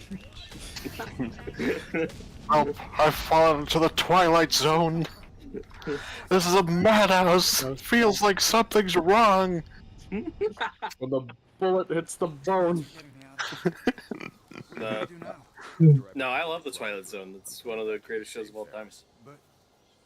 Yeah, I've always wanted to watch some of it, and I've just been kind of going through random episodes, but I had already seen the Nightmare at 20,000 feet or whatever. Classic. Shatner. a story. Yeah, that's Nice. a great episode. No, is that all one I on haven't YouTube as watched well? yet. Huh? Is that no, all it's on not YouTube? Okay. No, it's I've been watching it on Pluto TV, which is like Tubi, a free streaming service. It Oh, used yeah. to be on Paramount, but I don't know. I think it is still on. It's on Paramount Plus, but I don't have that. Yeah. Okay, gotcha. It was on Netflix before that. Like everything was. Yeah, It has been there Yeah. a long time. Yeah, and then Yeah, Noah they- found a YouTube playlist for Tales from the Crypt, so we can Tales from the actually Crypt. watch I've been it. watching a little bit of that too. Fuck yeah. Austin, how much of Twilight Zone have you seen? Just kind of like episodes here and there. I have the full DVD set. I just haven't Oh, cool. gone through it all. Every I've year seen I'm like, most of it. this is the year I'm gonna finally go through all of it, and then I don't. But I've seen quite a few episodes. My favorite one is probably the one in the diner with like the devil thing. That one also That's has very Shatner in it. descriptive. Yeah. Well, I can't remember what the thing is. I've heard of that. I haven't seen that one. But that's a really good one with Shatner. It's like all in one room too, basically. Oh, okay. Yeah. I know what you're talking about. Have you guys seen the episode with the guy with sleep paralysis? Or like No. he's having this recurring nightmare of like this woman trying to kill it. It's so good. No. The ending is so dark and messed up. It's one of my favorites. You know what that one's called? I'm gonna have to. Oh, Write it down. I'll look it up. I'll Google it. Season 1 has a lot of great episodes. Like that is a good first season. The first episode's also one of my favorite episodes, just because the message is really silly. But the man needs human connection. Which is exactly why man will never walk on the moon. Like the episode first aired in like, it's like early to mid '60s. Oh, okay. This will be an It's called easy. the one you were talking about, Robert. I think it's called Chance to Dream. It is there not to be you go. confused with the Batman episode per Chance to Dream. So Yeah. easy to memorize. Whoa, Bruce Tim, what are you doing What here? are you doing? What are you doing here, Bruce Tim? Yeah, that's episode 9, season 1. God, that one's got a great ending. It's very Okay, dark. I'll have to watch that. Yeah. The one that I watched recently was the Burgess Meredith one, the guy that loves reading. Time enough at last. That's a Time big Enough that was really good. It's I really thought good was that called, Bruce like, Wayne On was. Leather Wings. It's really good that Bruce Wayne was working on the perfect suit for a villain that he's never met before happened to show up. Yeah, yeah, I love it. How convenient. Well, it's because he fears cold. Yeah, exactly. Time that his enemies share his dread. Have you seen the bat suit they made for this TLC, Austin? Yeah. Yeah. Yeah, I'm not like crazy about it, but it's like, whatever. It looks like one of those toys that comes Yes. out where it's Yeah. like it's just kind of one of those. Yeah, what, you so don't like this Batman. giant, like, mech looking... It's fine for me in a video game. No, I mean, I don't yeah. hate it. It's just like, whatever. I hadn't seen this pretty before. I I thought it just was like funny. that.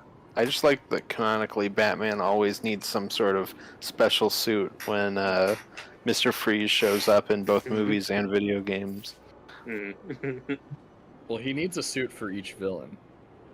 What is this, Insomniac? What is the suit he wears when he has to fight Mad Hatter? What does that suit look like? The anti-hats. The hat repellent suit. It won't let Mad Hatter. It won't let him put a hat on. He's got like the bat ears, but then between them he's got like a big spike that sticks up to like stop any hat from landing on his head. Yeah. And if people try to take off his mask, it'll like electrocute them. But if he tries to take it off, it's fine. It's got like a fingerprint sensor. So.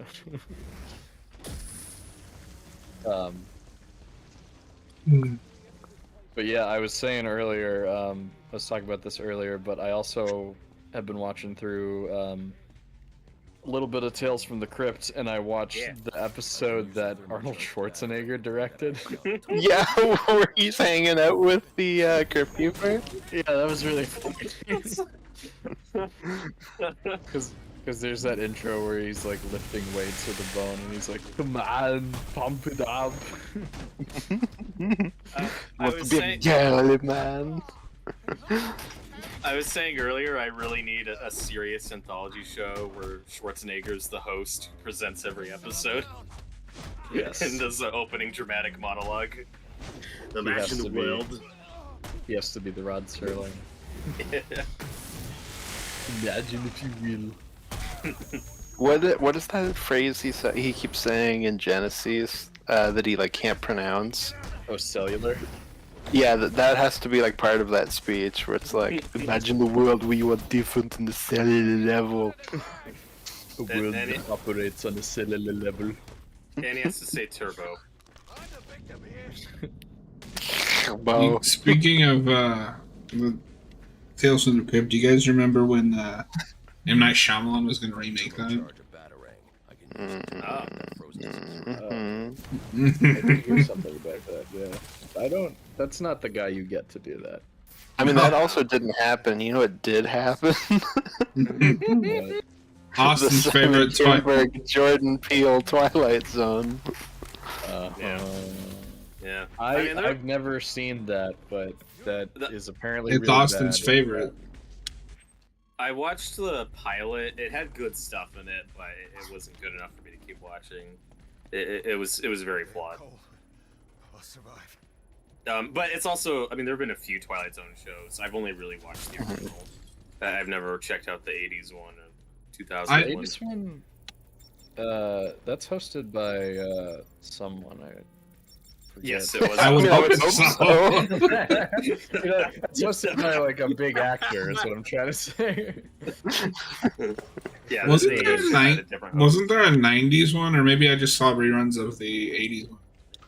Probably just that. I think it's just 80s and then the new one. Like, and obviously the 60s. And there's a 2000s one. Oh, is there? Okay, I didn't know that. I know, what's his face? Jam DeMatteis, I think, submitted scripts for the 80s show. Yeah, the 80s one seems the most interesting. I think George R.R. Martin wrote some episodes. I know Bruce Willis is in that episode. Like, I don't know. That's the one I'd be most interested in checking out. I also still gotta watch through. I got Masters of Horror on DVD. I gotta watch through that too. Oh, cool! I haven't seen any of that yet. I really want to. Wes Craven does one, right? I think so. You get like a ton of great directors on that. Is Carpenter doing one? Yep, one for each season. Oh, cool! Yeah, I need to check this out. Yeah, I've seen the I think the first Carpenter one, Pro Life or something like that. I think Argento does one too, and maybe Joe Dante as well. Oh, awesome. I've been kind of in the mood for those older anthology shows, because I've also seen a little bit, not a full episode, but some like scenes from Alfred Hitchcock Presents. Oh, it's so good. Yeah, that's one I want to look at. Yeah, I've seen one episode that's great. I wish we would go, but like do some more anthology shows. Like they're so good. Yeah. There's the only one we've got is Creepshow. Like, yeah, but then like very hit or miss. There are some good episodes and some awful episodes. But then it's like, you know, we did like obviously this isn't like a horror anthology, but we did What If, and we didn't do it as an anthology really. And then we rebooted Goosebumps and didn't do it as an anthology, and same with Fear Street. But that's like obviously a movie. Like, forgot about the Goosebumps remake or reboot. Yeah, that came and went. With Justin Long. Isn't it getting a season 2? I mean, no one liked it. Disney Plus is getting canceled. I don't know if that goes past 2 seasons. Yeah, I mean, we'll see. I haven't getting one. I haven't been able to bring myself to watch the first season. Goosebumps is near and dear to my heart. Seeing them fuck it up.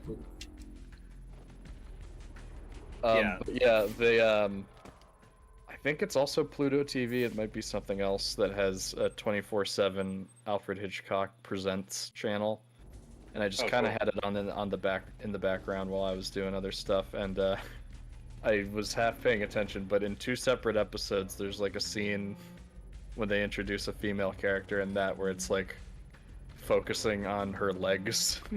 And like the soundtrack's like wah, wah, wah. It was like, okay. were they blonde? Yes. Yep. Of course, yeah. That's sounds his like Hitchcock. thing. That's his thing, yeah. So it's just kind of like, it's the 50s. The anthology show that I remember the most as a kid was The Outer Limits, which was a lot like Twilight Zone. Yeah, Do you guys? Yeah, I have that on DVD and I haven't seen any of it. I picked it up on like a Prime Day. I'm excited to see that. Do you guys all remember, though, talking about like reboots of this stuff? They also rebooted Alfred Hitchcock Presents in the 80s. I think the Alfred Hitchcock Hour, or is that a different show? No, like it is just called Alfred Hitchcock Presents. I think sometimes it was called like the new Alfred Hitchcock Presents. Oh, John. Yeah, I forget. I forget who. Oh, that's who it was. I think Tim Burton worked on that. Oh, awesome. When Cap and I were doing a commentary on Beetlejuice, he sent me like a thing that was like, oh, you know, Tim Burton's work on Alfred Hitchcock Presents, and I was just kind of looking at it in passing, and I was like, oh, crazy! I didn't realize he went back that far. And then I stopped and was like, wait a minute, that can't be. That's cool though. I don't remember who was asking earlier. Forrest Whitaker was the host of the 2000s Twilight Zone. Oh yeah, that's who it is. That might have been what you're thinking. The 80s one just had a couple of different narrators. I don't really recognize either of them. When you step into the Twilight Zone, what rules? The 80s one got 3 seasons, so it did last longer than the 2 others. The Alfred Hitchcock Presents one lasted 4. Like that's crazy. That's kind of cool. Yeah. Yeah, I've seen 1 episode of the original Hitchcock Presents, and it's great. It's about a guy who kills his wife and stuffs her body in the trunk of the car and is driving away, and then a cop pulls him over because he has a taillight out. And it's such a great setup. Wow. Tyler says, did you see Around the Twist over in the something? In the U.S. What? I'm not sure what he meant. You don't know what they... Oliver Twist in the U.S.? Please, sir, I would like to see the Washington Bridge, sir. Austin, stop impersonating Tom Holland. Please, sir, I want to do the twist. Come on now, and move like this.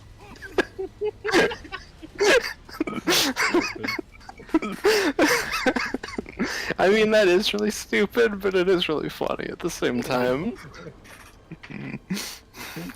Come on, old Dodger, and do the twist. Consider yourself doing the twist. That's how Tom Holland got Spider-Man. Fun fact. He walked into Kevin Feige's office and did the twist. Hello there, Kevin. Do the twist with me. You're hired.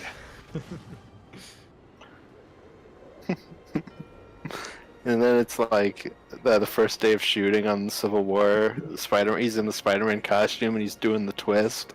And Kevin Feige walks up and like pats him in the back of the head with the script, and he's like, "Look, Tom. I know we hired you because of the twist, but you can't. You have to stop it now." It's seen as toxic now. Too aggressive and twist-esque. And Sam Raimi-esque. Sam Raimi-esque.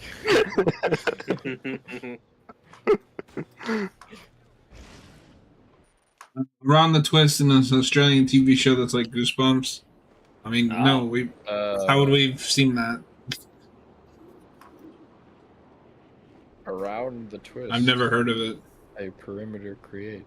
That's an awful name for an ontology show. That was what Kevin Feige said when he saw Tom Holland doing the twist on the set. Around the twist. Let me see. John, where are you trying to go? A lot of the times we do remake international shows, but I don't think there was a US version of that. Yeah, no. Well, I don't find, like, do we do that much with Australian shows? I know we do it a lot with the UK. We do with the UK. I guess, yeah, I can't really... Nobody wants Australian shows. Well, I'm just, like, genuinely, like, I can't think of one off the top of my head, but... No, I mean, neither I'm not saying that, I'm not saying there isn't. I think you were.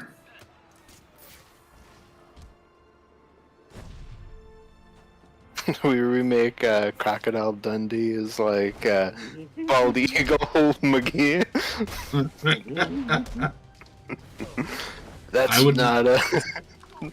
That's not a desert eagle. This is a desert eagle.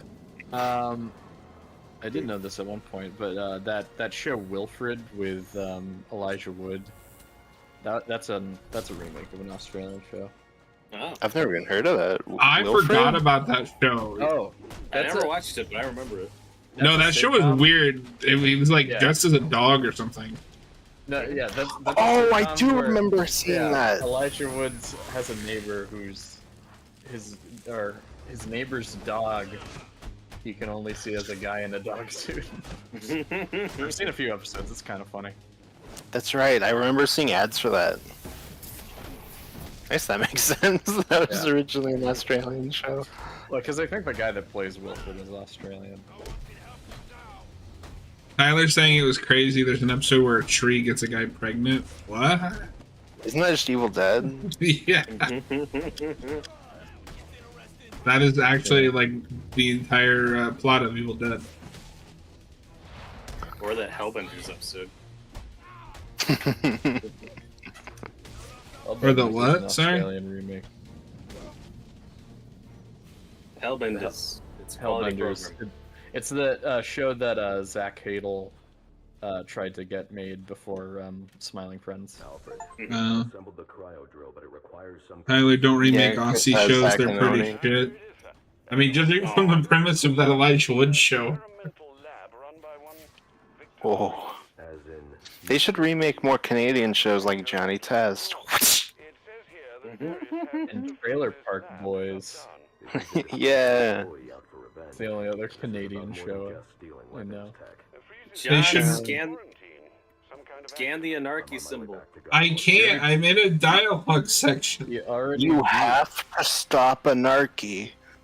Why did you say it like Anarchy? I don't remember fighting Anarchy. I remember You getting were all of his... there. I don't remember actually fighting him, though. Yeah, no, we fought him in the church. Yeah, well, I mean, I know that's where you fight him. I just don't remember being there for when we fought Anarchy. Austin, we should remake the best Canadian show, the Donkey Kong Country animated series. Oh, no. With its weird no means yes or no means yes song or whatever. I'm sorry, yes. And, oh, that means yes. And, I've never seen this. Hold on. Oh shit. What did Donkey Kong do? when he rapes you, it's gonna hurt. DK. This is an edit, Donkey right? Kong. That's not in the show.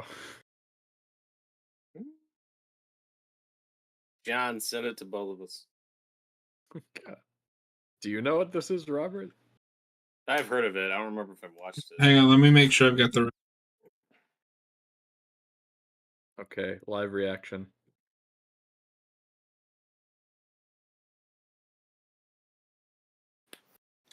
This is thrilling. This is great content. Sorry, we have to stop the game now. This went from content to content. I thought you were gonna say non-tent. Oh, I mean that was more user friendly.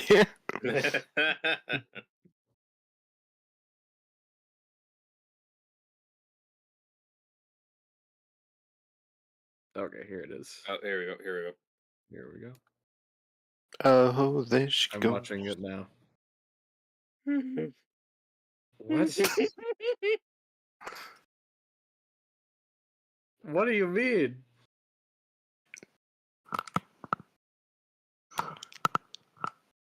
No, no.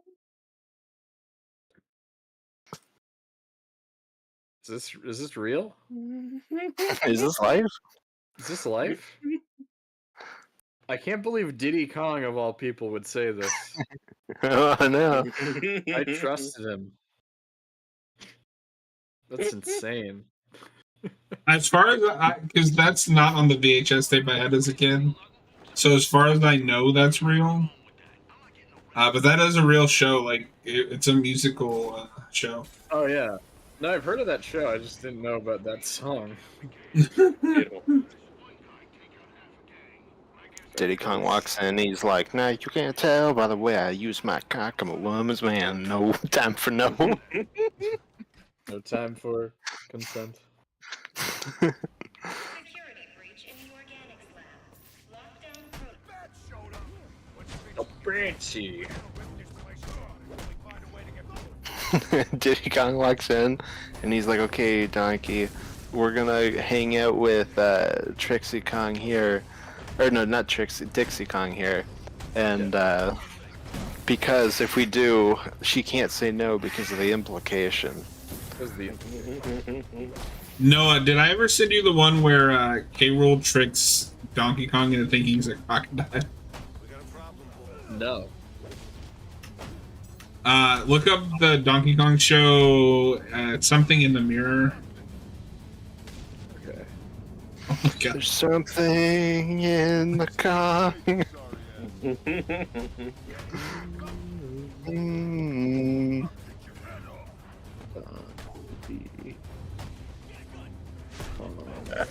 I've been throwing barrels for 2 years now, and I don't know if I'm making a difference.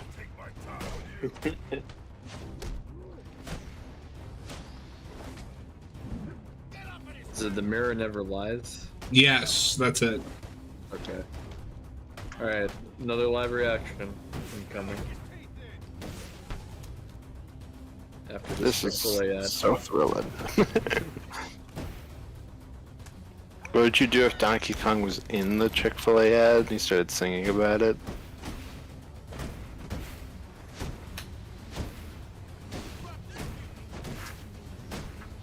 Yeah. Yeah.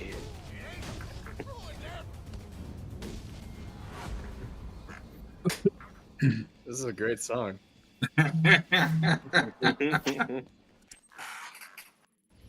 Do you think that will be in the next Mario movie? I hope so. It should. We can hear Seth Rogen's singing talents again. Yeah. I love when he sang Every Time I Farted. Now I see a pirate is in front of me.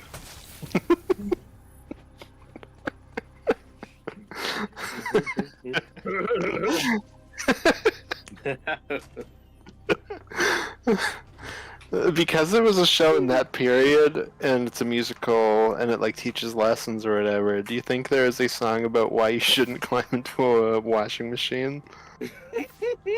Yes. Is that a Sonic thing? Yeah, where he's like, if you think it's cool to step into a washing machine, you're really all wet. Oh yeah. No, the only thing I know from that show is the "That's no good." Sonic says, Get out of there. "Get out of there." There's two things I know about that show. It's that Sonic says, and then the part where Robotnik goes, "Snoop fingers you." I see. Oh yeah. That So show's you only know Snooping as usual, and you know when Sonic's like, if Diddy Kong tries to touch your Eggman, get out of there. Get out of there. Remember, no means no. Despite what that annoying chimp says. Yeah, see, Sonic's a good guy. I trust him more than Diddy. I don't know. There's something about Sonic. I don't know. What do you mean? Like he comes off like a good guy, but like part of me feels like he might secretly be like a Bill Cosby type, where it's like he preaches that way. He doesn't practice it. Yeah, where he's like, "Come with me, little kids. I'll protect you from Diddy." And then I don't know. I don't know if I trust that guy. Danger. Well, at least his movies are good. I did see the trailer for Sonic 3 when I saw Beetlejuice. Because I didn't want to go out of my way to watch the Sonic 3 trailer. But it looks like a slight improvement because at least there's less human characters.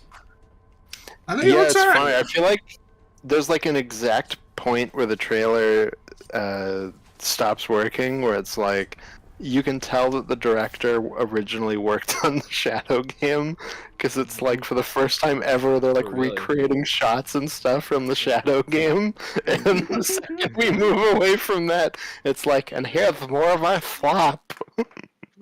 Okay, I didn't know the director worked on the Shadow game.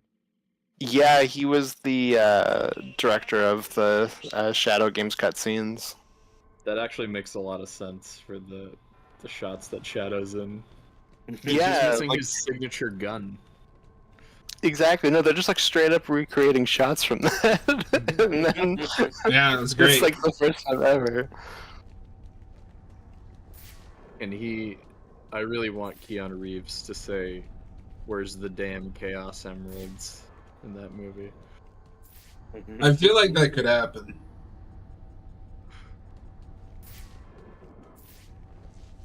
Can't believe it, he swore. Yeah, I feel like human characters are allowed to swear in those movies, but not the animated Sonic characters. So I don't know. I don't even know if they really swear in those movies. I think aren't they PG? Maybe the first one was. There's a part where Yeah. James Marsden says, "Fuck." Yeah, it's that part where they walk in and he's like, "Oh, Tails is fucking my girlfriend. Ah, I'm so mad. I'm so mad. I'm so mad. I wish I could fuck my girlfriend, and then I wouldn't So I be could so not be mad. mad. But I can't because Tails is doing it, which is making me so mad."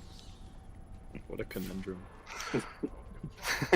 I've actually never seen those movies, but they. I've just seen the first one. The second one, I heard mixed things about, but it seems like it's probably better because there's less human stuff. But then there's that whole Well, like, wedding thing. Yeah. Well, The second one is better in my opinion. However, there is like an entire 40-minute section that is worse than anything in the first movie. Yeah, I've heard that there's a decent Sonic movie in the second one. You just need to gut like 45 minutes out of that movie. That's what I've heard. Yeah, if you just take like, there's a subplot that they switched to like 40 minute, like for like 40 minutes towards the end that just shouldn't be there. I don't know. I thought 2 was worse. Interesting. And like they're both really bad, but a lot of it for me is just 2 is more annoying. Like, I don't know. I can see that.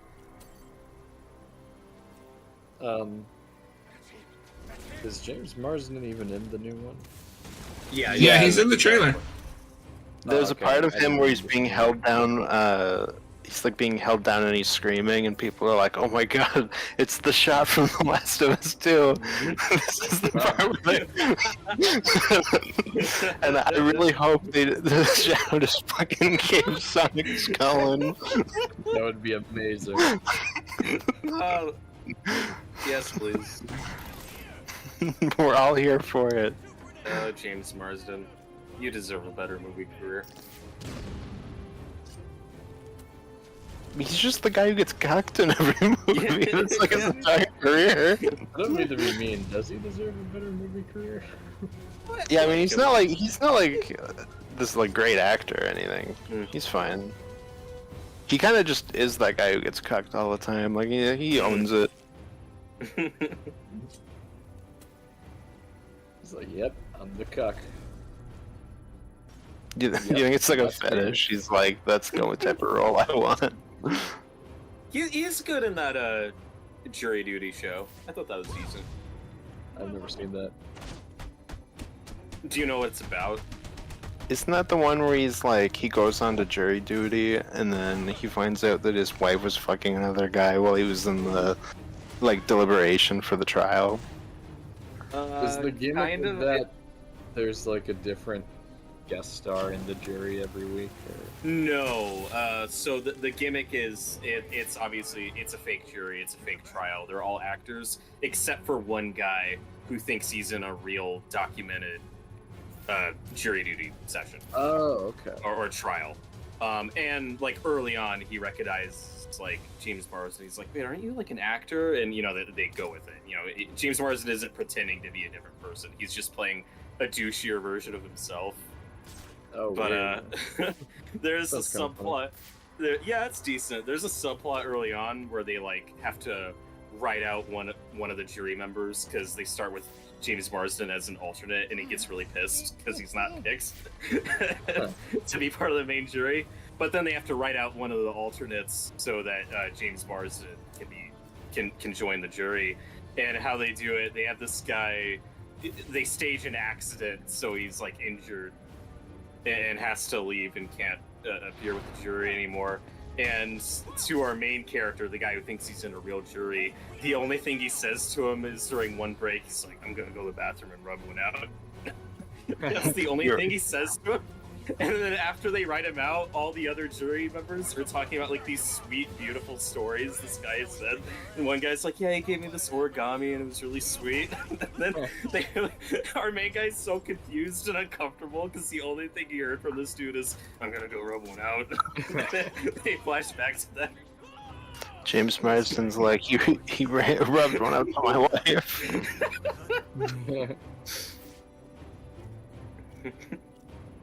That's why he had to go rub one out. It's because he kept getting cucked.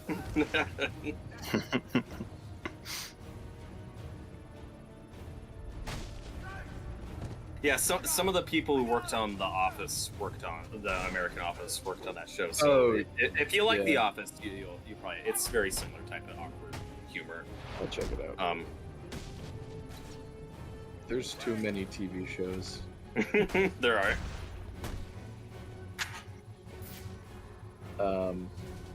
I guess, I think the Emmys are tonight too, speaking of that, and I didn't realize that until... I didn't realize that until today. Oh no! I just know that... who cares about the Emmys? And that's how you ring in the new year!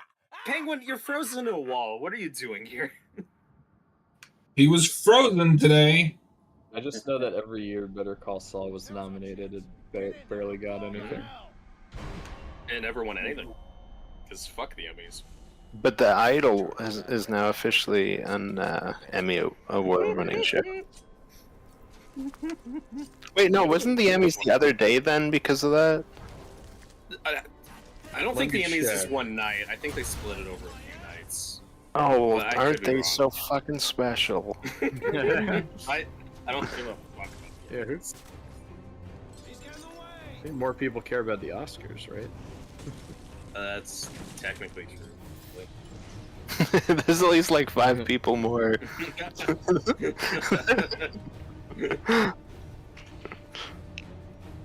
Let's see. The 76 Primetime Emmy Awards will honor the best in American television from June. Oh no, wait, that's just what's eligible. I was gonna say, wait a minute, they've been doing this fucking June. Watson Are they giving is away one award a night? yes. I guess okay, I think maybe you were thinking of when the nominations were announced, which was in July. It says that the awards ceremony is tonight. Oh. So, I don't know. Are we gonna Why do live people stream watch them, that? boyos? No. No, I don't give a fuck. there's nothing Batman related. That's true. That's not true. But Cape Crusaders is nominated. The People's Joker is nominated for the best art of all time. That's not a television show. So, no, but they fuck you. No, they don't. So- It's for TV. Oh, okay, I thought they also did TV show, or fuck, also did movies. No, that's the Golden The Globes. Emmys do TV Oh, shows that's right, and I'm thinking Chestnuts of TV Golden shows. See, it's like the stuff no one cares about. Like, It's the Golden Globes, which is only good when Ricky Gervais is hosting. no, I was at an engagement party for my cousin yesterday, and we're like all hanging around, and my dad brings up the top 100 superhero movies list that we're doing on Geekvolution right now. And he's like, "Did the People's Joker make your list?" And my sister goes, "Oh my god, I can't wait for that. Like, apparently it's like a musical or something. It's gonna be so crazy." My dad and I turn around, we start laughing. Can you imagine if you went to the theater to see Joker 2 and it was just the People's Joker? Oh my god, that'd be awesome. I mean, it might be more interesting. I don't know about that. Will we though? Alright, by the way, guys, I'm gonna have to get going now, but I might come back if you guys are Boo. still streaming in like 30 minutes. Just I'll get definitely be outta around here. to like hang out more if you're coming back in 15 minutes or 30 minutes. Yeah, I'll still be here. Yeah, we'll see. Oh fuck. Okay, maybe I won't. Yeah, but I'll be back. I'll see you guys in a bit. Cool. See ya. Bye bye. What an asshole. What an asshole. So I started reading Power Rangers Shattered Grid last night because I think Cap and I are going to review it. Oh, good for you. The only problem with that event is like because I don't know modern Power Rangers very well. There's just a point where it stops being interesting to me. So they have like all these modern shows, and I'm like, I don't know who these people are. Like a big main character in that is the Red Ranger from Samurai, and I'm like, I've never seen this show. I don't know anything about her. Her. Oh, it's a girl now. Yeah. Ugh. I see we let them in. Oh my god. Yeah, you know, California politics and all that. Yeah. California girls, they're undeniable.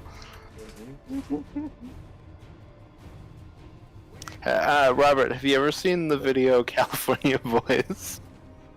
No, I have not. Okay, I have to send you this. I found this when I was like 12 years old, and that was the funniest thing ever made.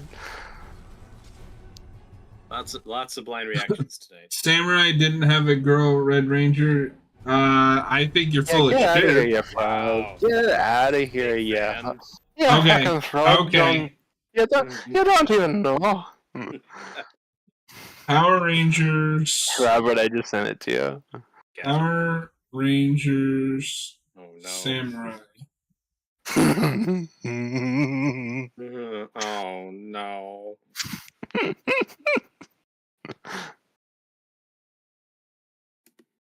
Lauren Sheba, the second Samurai Ranger. Yeah, the second one. That's not the first one. I don't know if you watched Samurai that much, Tyler. Since you don't even know Lauren. Why are you so angry? I'm not angry. Who cares? It's a fucking show for babies. Power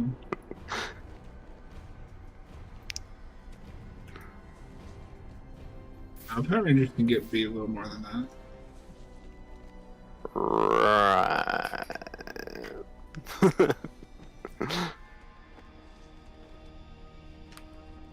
So are you? Oh. What? What happened? Robert was just like. I'm watching the movie. Yay! How is it? What were you gonna ask? I was just asking how far you are in this. I have no idea because I've never played it. Oh, okay. I didn't realize that. No. Yeah. Did somebody just leave? Yeah, I think Robert left and then came back. I did. He was being a right bastard. Well, that was in Super Samurai, not in Samurai. I mean, that's still part of Samurai. Come on. No, that's the next show. Which continues all the characters. Yeah, but so does Space from Mighty Morphin. Not from Mighty Morphin.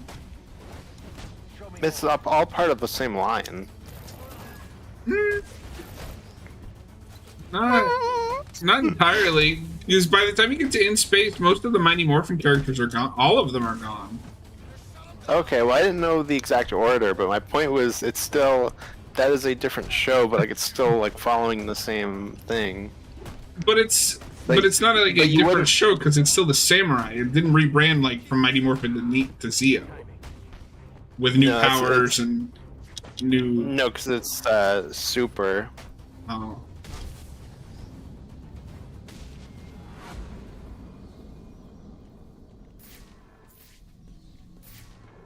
I can't figure out what these are for. It means there's an icicle thing above it that you can break. Oh, John. So they're like environmental things you can use to take out enemies. Yeah. So Robert, how was that video? It's something. It's like Dark Knight and The Dark Knight Rises, just a sequel. I don't. That's not exactly how I'd compare them, but okay. I mean, it's a sequel that just adds one word to the title. I'll need to evacuate this lab of cryovapor before the lockdown protocol on this door is. Austin, is that the song you want played at your funeral? No. Maybe one of them, because it's not like they only play one song at your funeral. I don't know why I interpret that as maybe one of your funerals. Austin's gonna have like 12. You see, when it comes to my funeral, I think multiple choice. No, here, I'll send you the song that I want played at my funeral. John, I thought you were gonna just walk by that guy like an asshole. I should have. Thank you. I need the supercoolant from Victor's lab to activate the cryo drill. Okay, this is what's gonna play at my funeral. And if they don't play it, then you're not going. Exactly, I'm just gonna come back. Oh, this looks wonderful. It is wonderful. There's more going on here than a simple accident. This security guard's skin has the same blue coloration as Are you listening to it right now?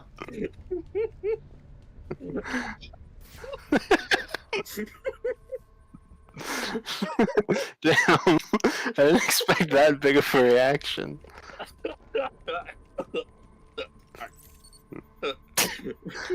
What are you joking on? They died from heat stroke, but the control room doesn't show signs of overheating. God damn. Well.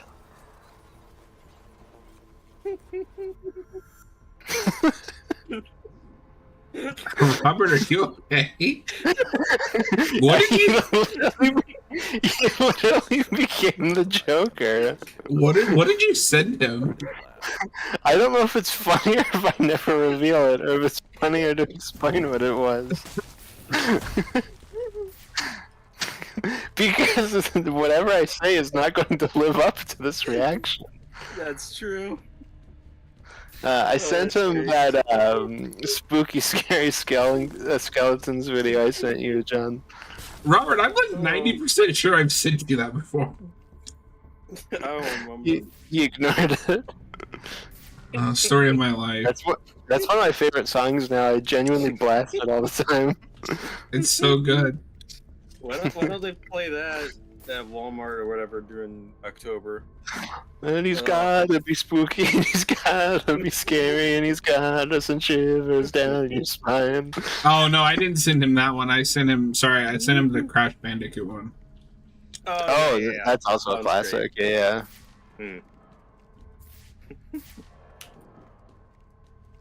Yeah, the guy who made that, Robert, does a bunch of them. That's the best one. But he also did.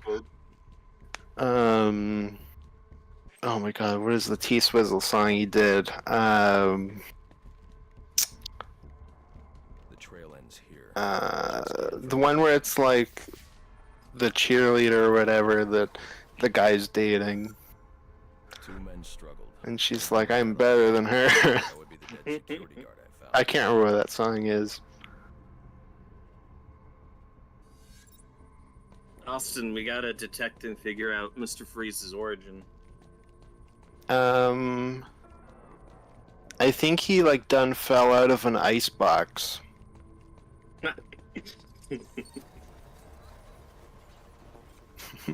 What is the original? Sorry, what? Oh, go on.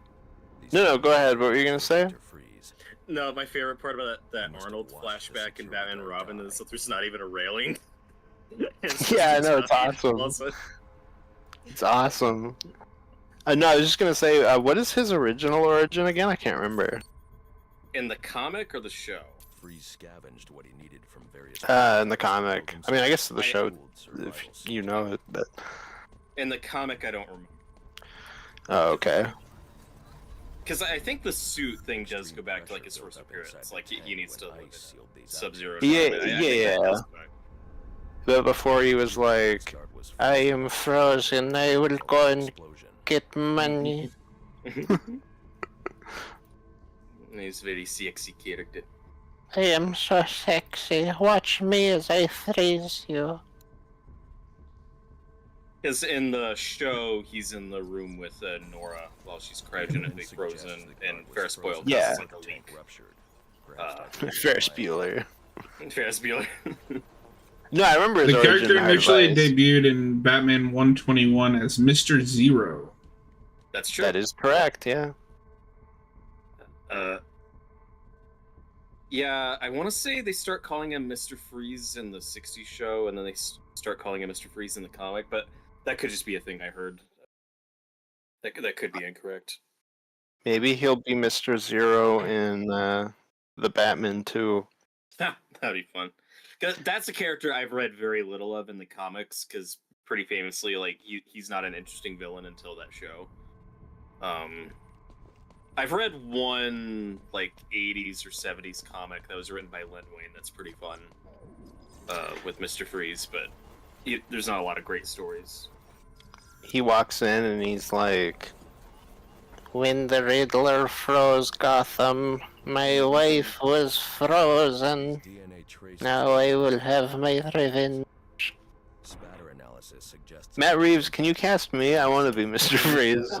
I feel like I got a solid Mr. Freeze voice going in here. When the tank exploded, it released a plume of cryochemicals. I just hope he ends up doing Mr. Freeze for Batman Part 2. The shockwave knocked the assailant. It's gonna be set in winter, so that's fun. Yeah, and you know what happens in winter? Used to identify the assailant. It gets The cold. same thing that happens to everything else. No, it doesn't make sense, you idiot.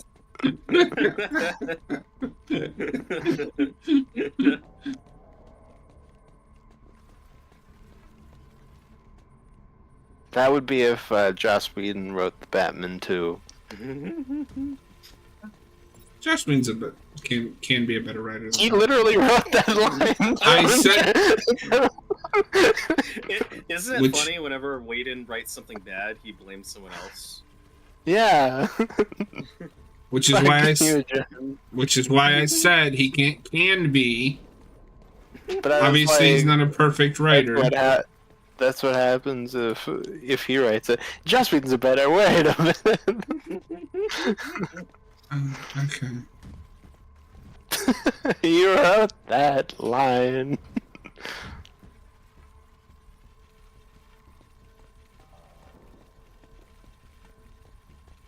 I'm just glad. I feel like the tides have changed, and people are like finally acknowledging that's just a bad line of dialogue.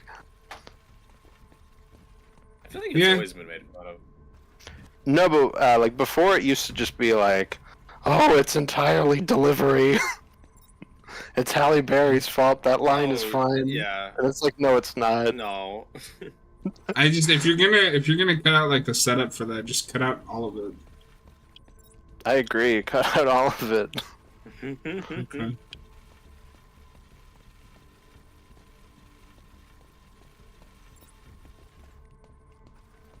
I love the red tree.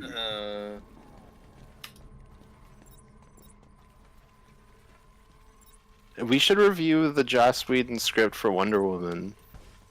Oh no. Okay. I'm sad that apparently isn't very good. Yeah, I can't remember what's in it, but it's apparently like the worst thing ever. How far can you go out of this room, John? Oh, is that the limit? Okay, okay. Robert, you know about things. Do you remember stuff about his Wonder Woman script? I don't remember details. I just remember people saying it was bad. Ah, damn it. Did that do the Maxwell Lord thing? Or am I just thinking of the Miller one? I know it's in the Miller movie. I don't remember if that's in his.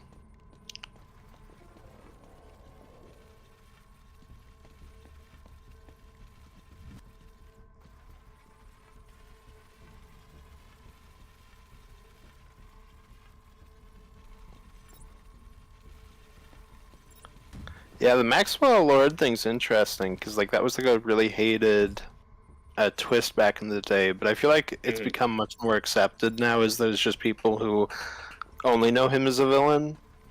So I'm interested to see if we start to see that flip in the next several years. I'm not seeing a red. Wait a minute. Well, that's what makes it curious what Gunn's take on Lord is gonna be with his brother playing him and being in super. Like that makes me think we were just going back to the '80s version. Oh, we 100% are. Gunn's come out and said that he doesn't like that twist. Oh, okay. Yeah, check the. Follow the red trail, but I'm not Yeah, just follow the Yellow Brick Road. seeing a red trail.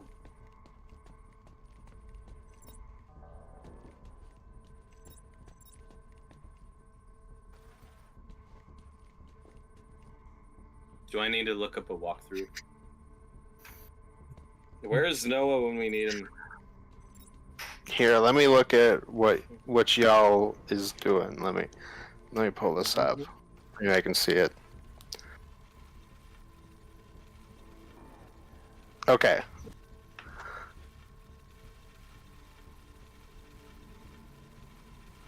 Why are you so far away? What do you mean? You're just like standing in the corner. Well, I'm just like rewinding it. I'm trying to find this red trail. It wants Oh me to no, follow. John, stop, John, stop. Go forward a little bit. Go, okay, keep going a little bit. Keep going.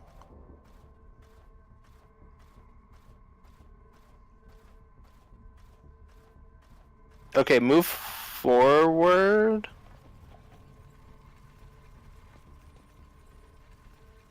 No, that was backwards. Okay, stop.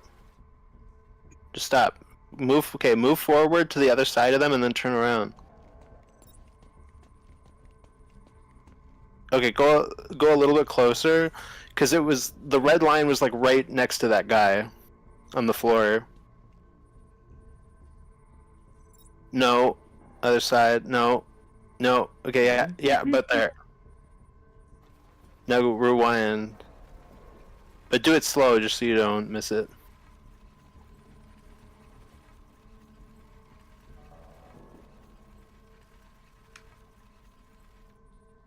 Wait a minute.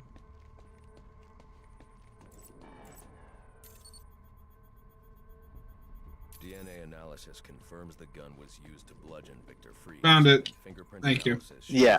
Ferris. Yep. It was Ferris. Gotta get the gamer in there to help find it. No. Oh my god, what made Robert turn into the Joker? He just had one bad day. He just had one day of spooky, scary skeletons. Something was wheeled through this fluid, possibly a gurney. I mean, that is a really good video. It is really funny. Tracks to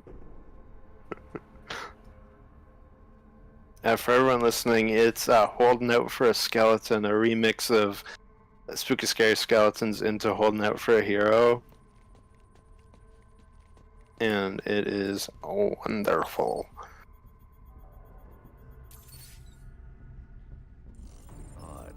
Freeze was secretly doing research on Huntington's Korea, but this is a cryogenic. Huntington's lab. Korea? Test What? subject was Nora. Korea. Now I know That's how he said it. Boyle hired Victor to help advance the secret Alfred, intelligence program. I have to stop the Korean War from happening. Boyle agreed to devote It's kind of a shame they didn't go with McGregor syndrome in this. But Boyle was more interested in how Victor had managed to put. I don't know. I mean, that is just like a. Isn't it only from Boyle had no Batman and Just Robin? movie. through on Yeah. the deal. Yeah. Yeah. He decided I mean, to it's just develop it'd be a the nice little himself. reference. But Boyle didn't like that. A cryochemical cocktail altered Victor's metabolism. No. I don't like most of Arrow, but it was fun that they brought that back. Of course they did. Victor survived. He knew that leaving the super. Has Cap ever made you watch the Clock King episode? So he built himself. No. It's decent. He's well cast, but that's what they give him because that's what they make his. What season is he in? Probably 2.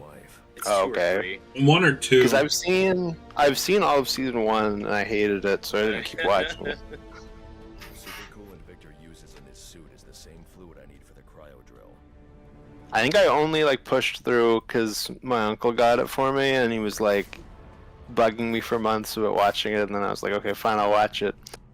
And then I started watching. I was like, this is awful, but I'm gonna do it. I'm gonna push through it. It's not that bad. Yeah, it's bad. Yeah, it wasn't that bad. It's pretty bad.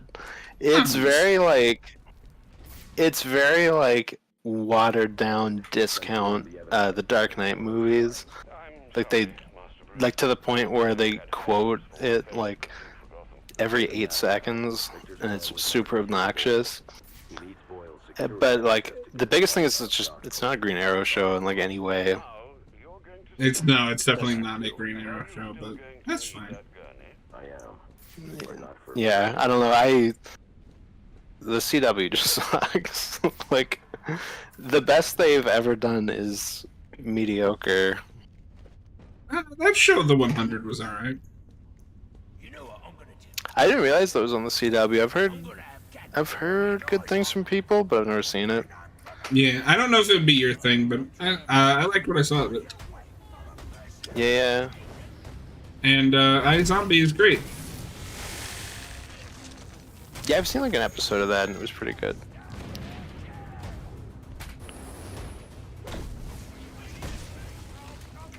That's like a DC thing, not under Berlanti and them, isn't it? Or Right. did they also work? No, that's not them. That is the creator of Veronica Mars. Oh, okay. Well, there you go. It's also nothing like the comic. Yeah, that's what I figured. The only thing I've read is, I think I had like an issue of I Vampire when I didn't know 52 that. started. I didn't know that was like a series. Yeah, my dad like went to the comic shop here, just picked out like a couple of random ones, just singles. I think that's what I got one year for Christmas or whatever. No, I've only read a little bit of iZombie. I didn't really like it, so I prefer the show, but I need to give it a shot. Yeah, it's one of those things I watched like one episode. I was like, oh, this isn't bad. That was probably one of the better things they've done, but I've never really felt any desire to go back. Yeah, Mr. I Hate Zombies. I don't hate zombies. I just think they're kind of boring. There are things that are really good with zombies. They're just not a monster I get excited about. That is a fraudulent take, sir. I mean, not really. I feel like a lot of people have that. Like, where you're like, what are the best just overall horror monsters?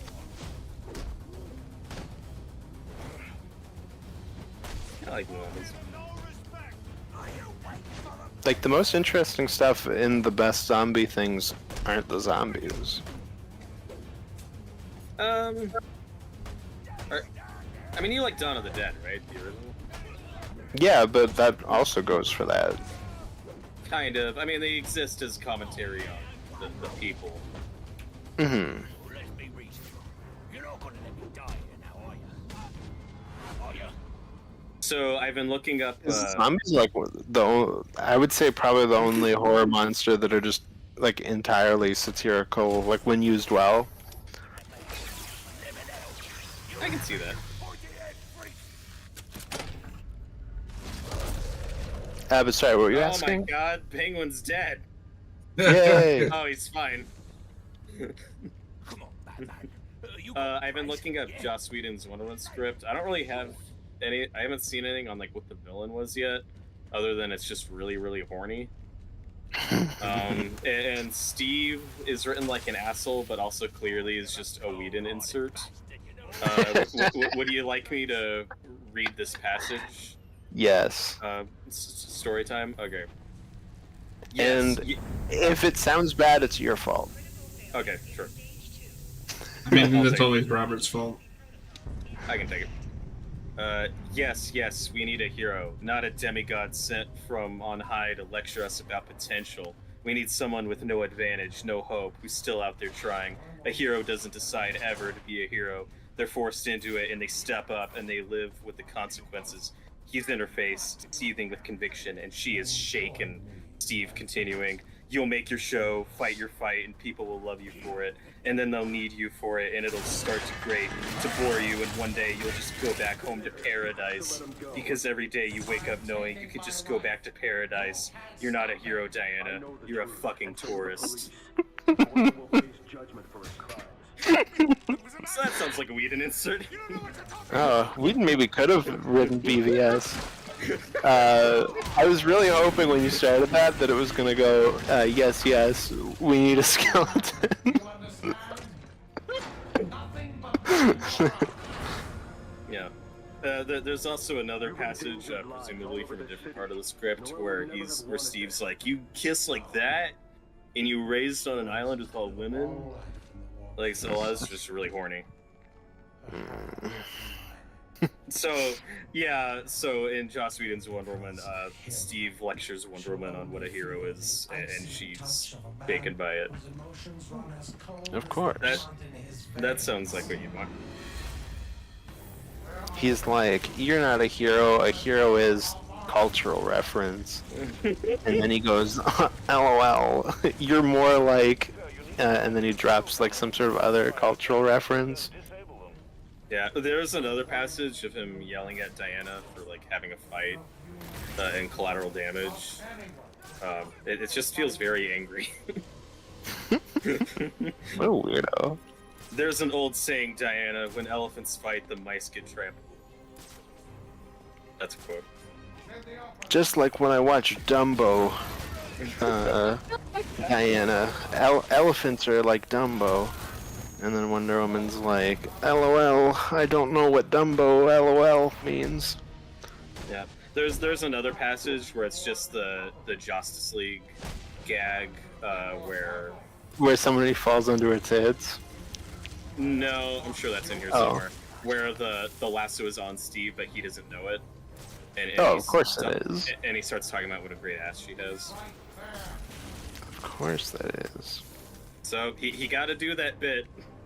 But I assume that tits bit is probably there somewhere, just because that's also an Age of Ultron. Right. That's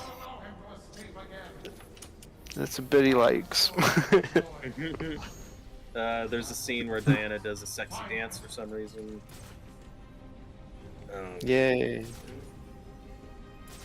They also give her a girlfriend and really fetishize it because Whedon likes to do that. So yeah. I still don't know who the villain is in that script, but the whole thing's out there.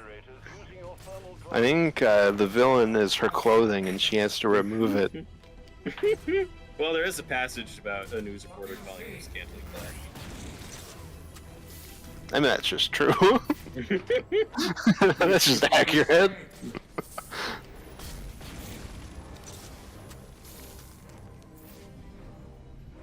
Yeah, I think he did like a couple of scripts like that across the 90s, didn't he? Oh, maybe. I don't know. I'm not super familiar with his 90s work besides Buffy and Alien Resurrection. Yeah, fair enough. Oh god.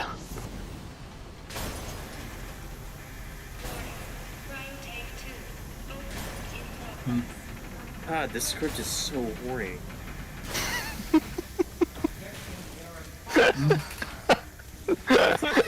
Okay, I have to read this passage and listen for what the final part is. It's so funny out of context.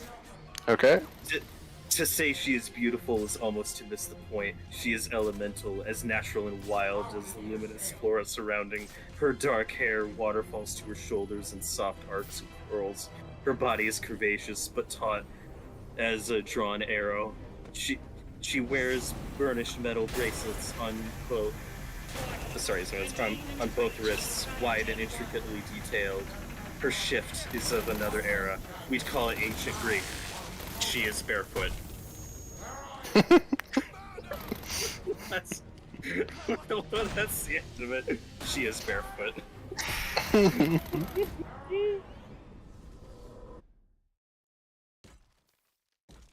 I tried Googling who is the villain of his Wonder Woman. Don't know. But I'm not finding anything. The closest I've found so far is this article claims that the villain calls her a whore at one point. I can believe that. Yeah, that doesn't shock me. But I still have not... Oh, apparently he's a guy named Goshnak. Oh, is that from the comics? I don't know, I don't recognize it offhand. Let me see, Wonder Woman... Goshnak.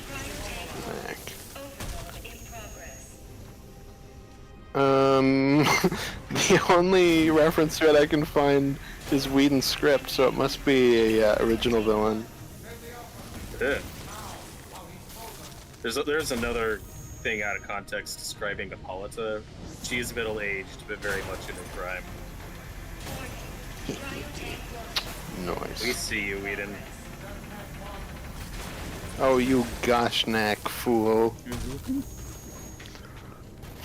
Whedon was like, there's no good Wonder Woman villains. Might as well just invent Goshnak.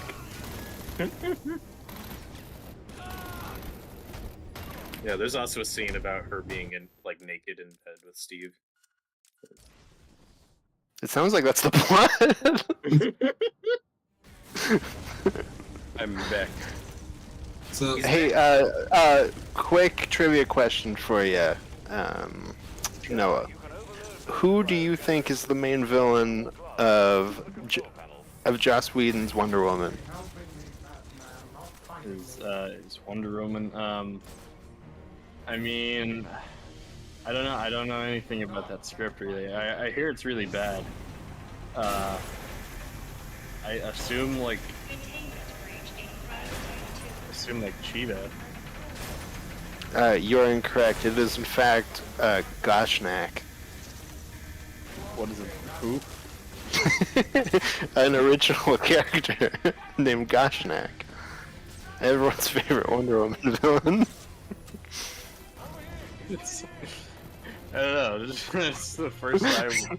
I admittedly don't know much about Wonder Woman, so I just went to Cheetah. Well, I mean, that would make sense. Like, I feel like she's like everyone's first guess. I don't know who Goshnak is. Is that a comic villain? No, he created her. Oh wow. Okay. What happened to him? He called Wonder Woman a horror, so they didn't make the movie. Oh. They canned the whole movie because of that. Yeah, I don't know what you're talking about, by the way, Robert. I don't think Steve Trevor is the self-insert. It would be Goshnak. He did say that Gal Gadot barely spoke English and he couldn't understand her.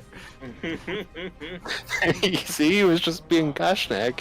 We all criticized Joss Whedon for working on that movie and like being rude to everyone, but turns out he was just like really in character for Goshnak. He was hoping that this gig as a director would be his foot in the door to getting his Wonder Woman movie eventually made.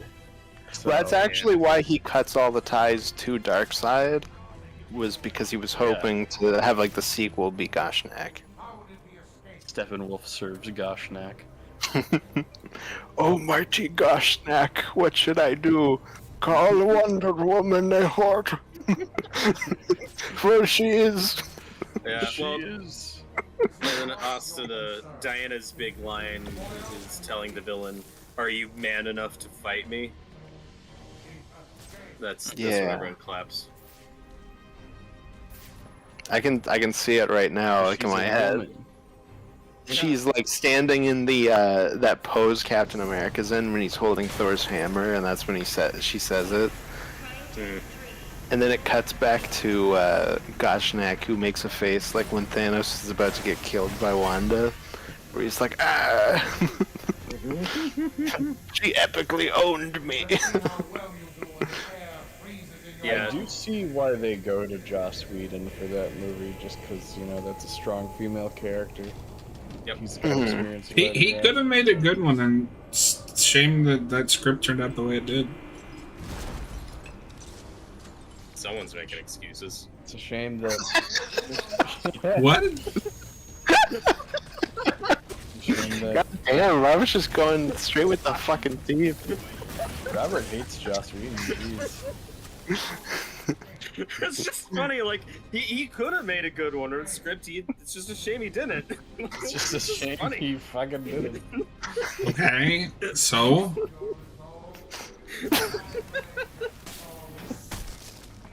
I'm sorry. God damn. Are we not allowed to say that writers could have made a good script now? I mean, when they're Joss Whedon, but...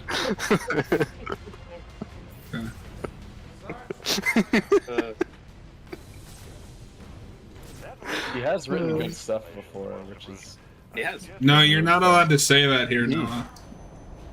No, I mean, that is true. I like that first Avengers movie quite a bit. It's pretty good.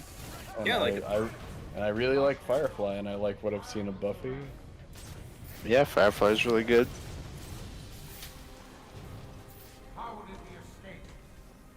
No, earlier I was reading excerpts from that Wonder Woman script. There's a part where Steve yells at Diana and says, "You're not a hero, you're a fucking tourist." It's like that classic Steve Trevor line. You're a What's like the tourist. It's the thing that inspired BVS. You're not a man, you're a tourist. You're not a tourist. Men are tourists. I bet you've never even held a camera and clicked it as John. something interesting. Look down, Mr. Goddamn. You gotta watch out for. Okay, never mind. You climb down, but you can hit the icicles. Oh, like right there. You get it? Yeah, I got you. Come back, Freezy. No, no. If he's standing on that, you can hit the icicle above it, and it'll hurt him. Stop me with these toys. That's funny. Now you just made him mad. Yeah, so the icicles on the roof you can knock down and they'll land on the... Cut to Arnold's commentary of the gameplay, and he's just like, "You see, I am not angry because he is trying to stop my plans. I am angry because he hit me with an icicle."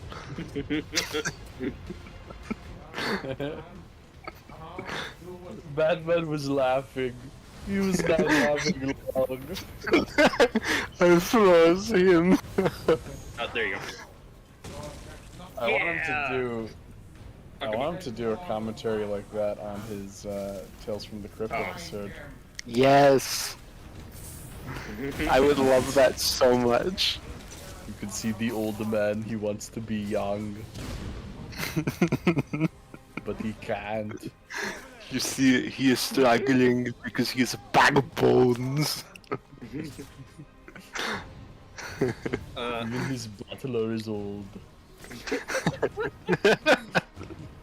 I can't remember. It's been a while since I've seen that episode. But what is the actual plot of that episode? I just remember. It's an old guy that basically like wants to be young again, and he's in love with this like young woman, and he tries to impress her, and ends up like replacing his face with a younger guy's face, and then I remember that. And then the lower half of his body, and then he eventually like runs out of wealth doing that. And then That's right. I think there's a similar episode with Marty McFly's mom where she's like trying to stay young. Oh, okay. That I think is like pretty early. Now you can punch him. No, when you hit him, he immediately has the like force field. Oh, okay, never mind. I thought it was like the Arkham City. I did too at first. Yeah, but it looks like he does adapt. It's still kind of fun.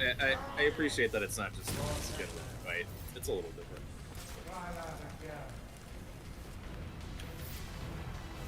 I just hope that whenever Arkham City gets like a remake or another remaster, that they could make stuff like the Mr. Freeze boss fight one of the challenge maps, and just add like a time component to it.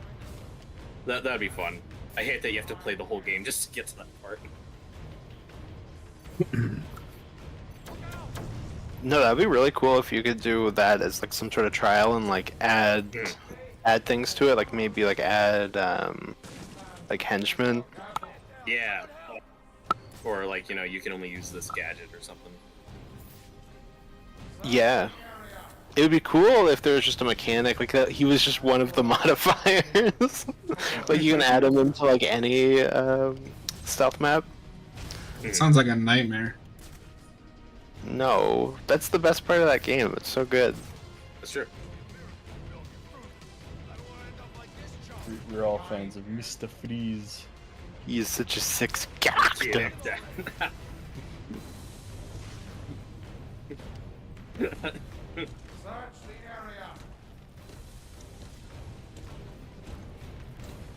You can't see me. I wasn't mad because I lost the fight. I was mad because my glasses broke.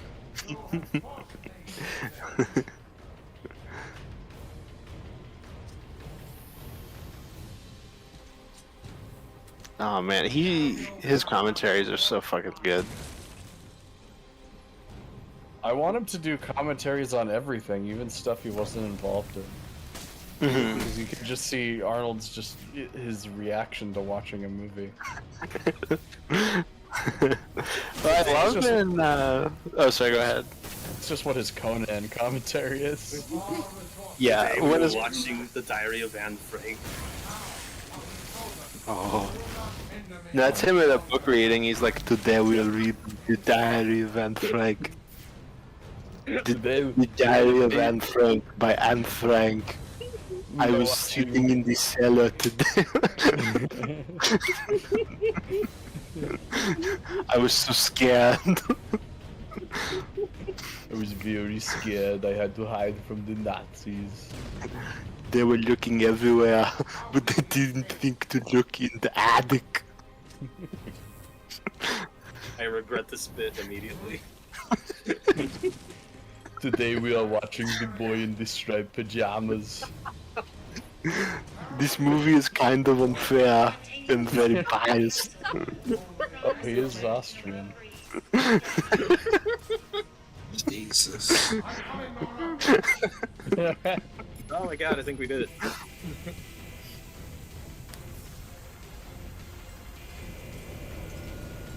Oh god. Oh no, he's turning up the heat. What? Turning up the cold. If I can get underneath him, I can take him from below. Whoa. What'd you say, Batman? Below. Prime subject Nora Freeze in danger. I'm sorry, you called him an Illuma Weddy now?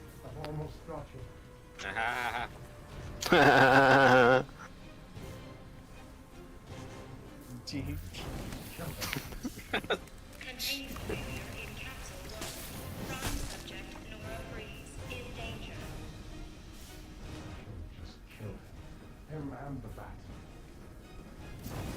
Oh, I'll be right back. I'm gonna grab a drink quickly. Alright. Don't go anywhere. How do you get up there? I don't. Well, you gotta get under him, actually. Oh, there you go. There you go. There you go. Oh no. I'm turning up the Beating temperature. disabled man. This rich guy beating up this disabled, mentally ill man. But you shouldn't have stuck your nose What a in my business. travesty. Oh my god, Ferris Boyle's a bad guy. I What? thought I was going to have a problem explaining what happened in your lab. I mean, the police are never going to look at me after what you did. And with this bat freak dead, there won't be anyone left to say otherwise. Cryogenic containment failing. What if Batman started freaking out here like, I thought you were a good guy. You were my friend.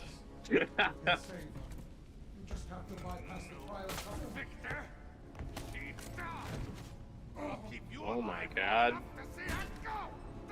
Throw a battering at him. You gotta save him, John. Allow me to break the ice. Somebody save me. Somebody save that Don't care guy. how they do it. I don't care how they do it. Somebody Save me. save.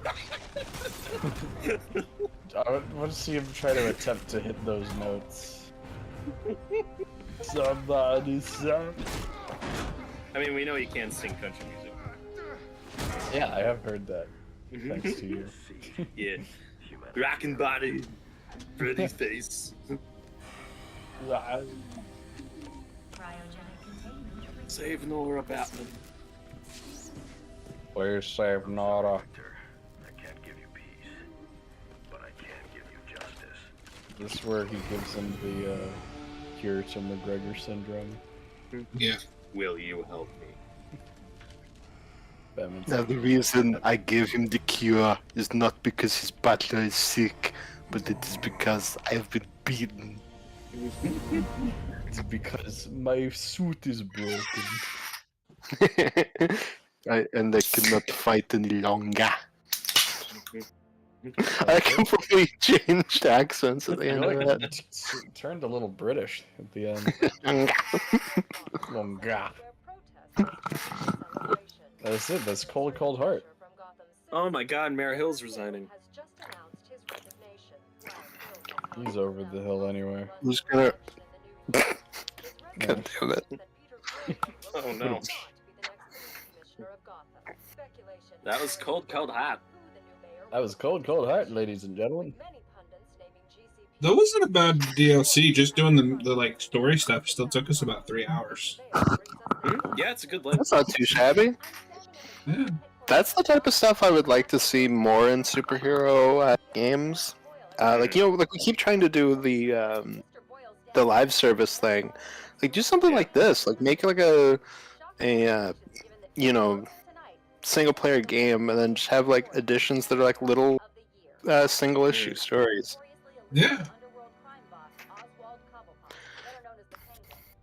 I also think, at least in the Arkham series, these are generally a little better than some of the side quest stuff that's like part of the main narrative, because those are usually kind of lackluster.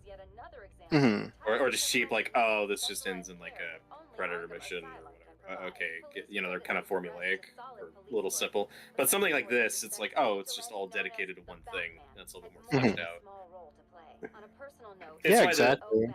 the Season of Infamy stuff in Knights kind of a little better than some of the side quest stuff in the main game. Yeah, like genuinely, Arkham Knight could have been like a live service type thing. Like probably not free. Like maybe they'll do it like $3 or something. But like you add in like little things like that just get added into the city. Yeah, just little stories. People probably would have been down with it. Like I don't know, Davey. I don't know. Like in this month, we're gonna do the Kite Man story. Hell yeah. Woo! Hell yeah, motherfucker. You guys watch Kite Man Hell Yeah yet? Whoa, what did you say? I said Kite Man. Oh yeah, no. I stumbled on my words, but I did say Kite Man. Austin is dying to watch that show. Even IGN gave it a bad review. I'm shocked. I'm shocked. Yeah. I like that Harley Quinn show, and I'm not excited to. I'm just not gonna watch that. It's a 2024 show based on a meme from like. When did 2016?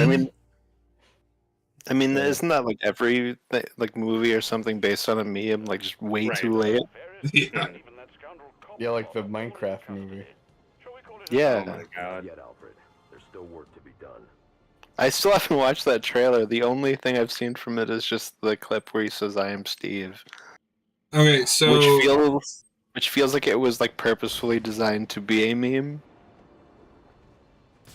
Yeah, exactly. Do you guys want to just roam around this map and clear out some of the side stuff like people that are frozen? Or just play challenge maps for like 20 minutes? Do some more challenge maps. Yeah, challenge maps would be good. Spoiler alert, the end of this Anarchy mission, you don't get to fight him or anything. It's just, yeah, you got the last one. You did it. It's that part's very disappointing. I didn't know that there was another Anarchy thing. And well, I can't believe they did more Anarchy things, but you can't even fight him. What, like, Anarchy is such a big part of that game, and Anarchy is a really good villain. Yeah. How would you do that? They should have you fight Anarchy twice. Mm-hmm. Even thrice. Oh my god, say that again. Twice. Even Yeah. thrice. Oh, yeah. Yeah.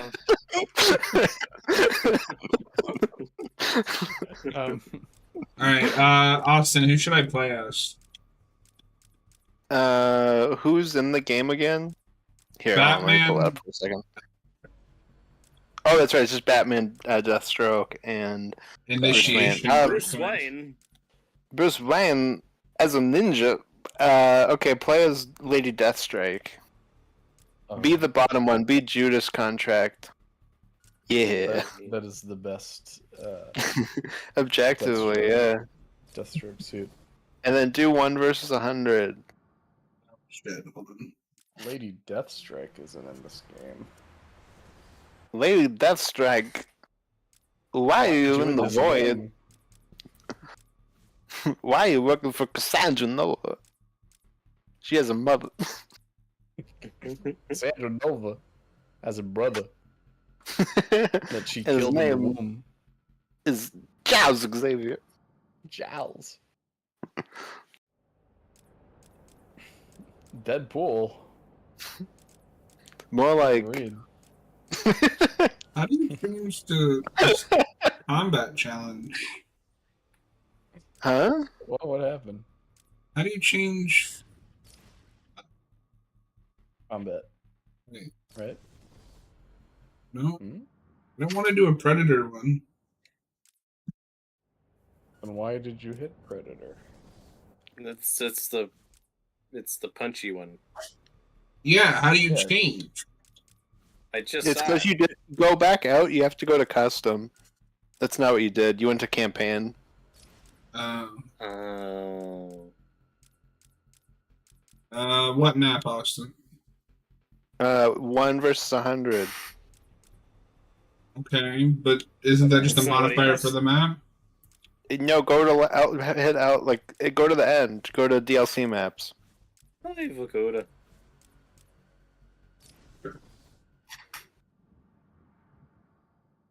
This must be your favorite mode because you asked for this in City too. No, that was the endless one. This is 1 versus 100. But I do just like doing the like fighting everyone thing. Have you Doesn't played as matter. Deathstroke in this game? Yep. He's okay. He's just Nightwing. I mean, that's canonically accurate. Oh. No, I think they reused a lot of Tim Drake's gameplay for Deathstroke in this. Yeah, they did. 'Cause Oh, he's yeah, got the that's staff. He's got the staff. Look at John, he doesn't even know which Robin he is. Next you're gonna tell me that Tim Drake stole the hubcaps off the Batmobile. Oh, it is funny because it's not true.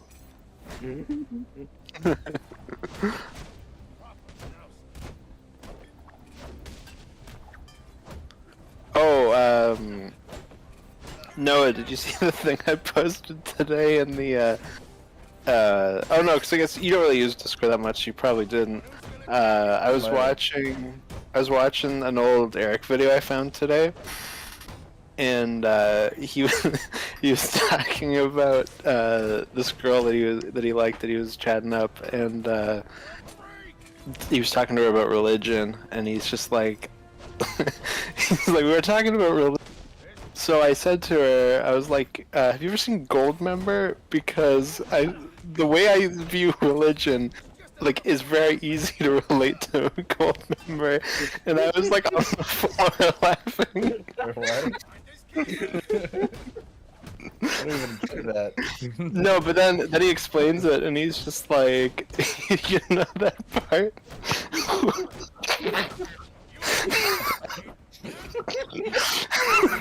Breathe, Austin. I'm sorry. It's too funny. He's like, you know that part where where in Goldmember they say, there's two things I hate: people who are ignorant of other people's cultures, and the Dutch. And that's how I feel. The two things that I hate are people who are intolerant of religion and Scientology. I love that he makes a gold member for that. Oh, I was dying. As someone who likes that movie, I respect Eric a lot more than I already did. Oh my god, I know. I was like, this man is literally a god. Yeah. Oh, that's great. I'm gonna have to watch that clip. Funny. Oh, it's so funny. Yeah, he's probably like 19 in that video. It's funny. So? Because he's deleted most of his videos. Like, where did you find that? So I found it because he used to do like these old chat videos where it's like, you know, whoever like chat, and then it would be like part 1 of like 15, and it's one he did with J Train and Nate, and it's on J Train's channel, so that's how I found it. Okay. It was like, it's only still up because it just wasn't on his channel. Yeah, I'm gonna have to watch that. And it was very nostalgic. I was like, oh, I miss this so much. The days. Yeah, well, and it's awesome too because that's one I've never seen before because it wasn't even on his channel. So I'm like, oh my god, like it brings me right back, and it's something I've never seen before. It's a shame that he's. I mean, I get it. It's his choice to delete. Yeah. You know, most of his videos. I mostly know Eric from Geekvolution. I didn't really watch his own channel, but it is a same shame here. for people who knew him through that channel. Yeah, it makes me really sad because, like you said, like I fully agree with that. Like I respect that choice. There's just that part of me, like is like the kid that like he was like one of the first channels I found, and I'm like, I miss going through his videos though. But there's so many great gems in there. One of the things I always think about is he reviewed Twilight, the book. He reviewed the movie later, but like he started with the book, and he's talking about like how much he hates it, and he's like, if I were to give this book a review, like from 1 to 10, I would give it a 1. If I were to give it a review, 1 out of, I'd give it a 1. And it's just really funny because it's like, well, yeah, you started with the bigger number.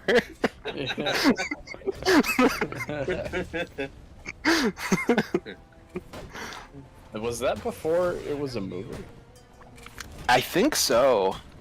Actually, hold on. I mean, the book doesn't predate the movie by that much. Well, now I have to think about it. 'Cause, like, no, it's probably not. Because I feel like he starts around like 2008, 2009. So like, if it does predate the movie, it's like barely. Because I always think of him being on YouTube for a long time, but I guess it's probably about as long as Cap has. I think maybe a little longer. Well, YouTube doesn't start until what, like 2006? 2005. Something like that, yeah.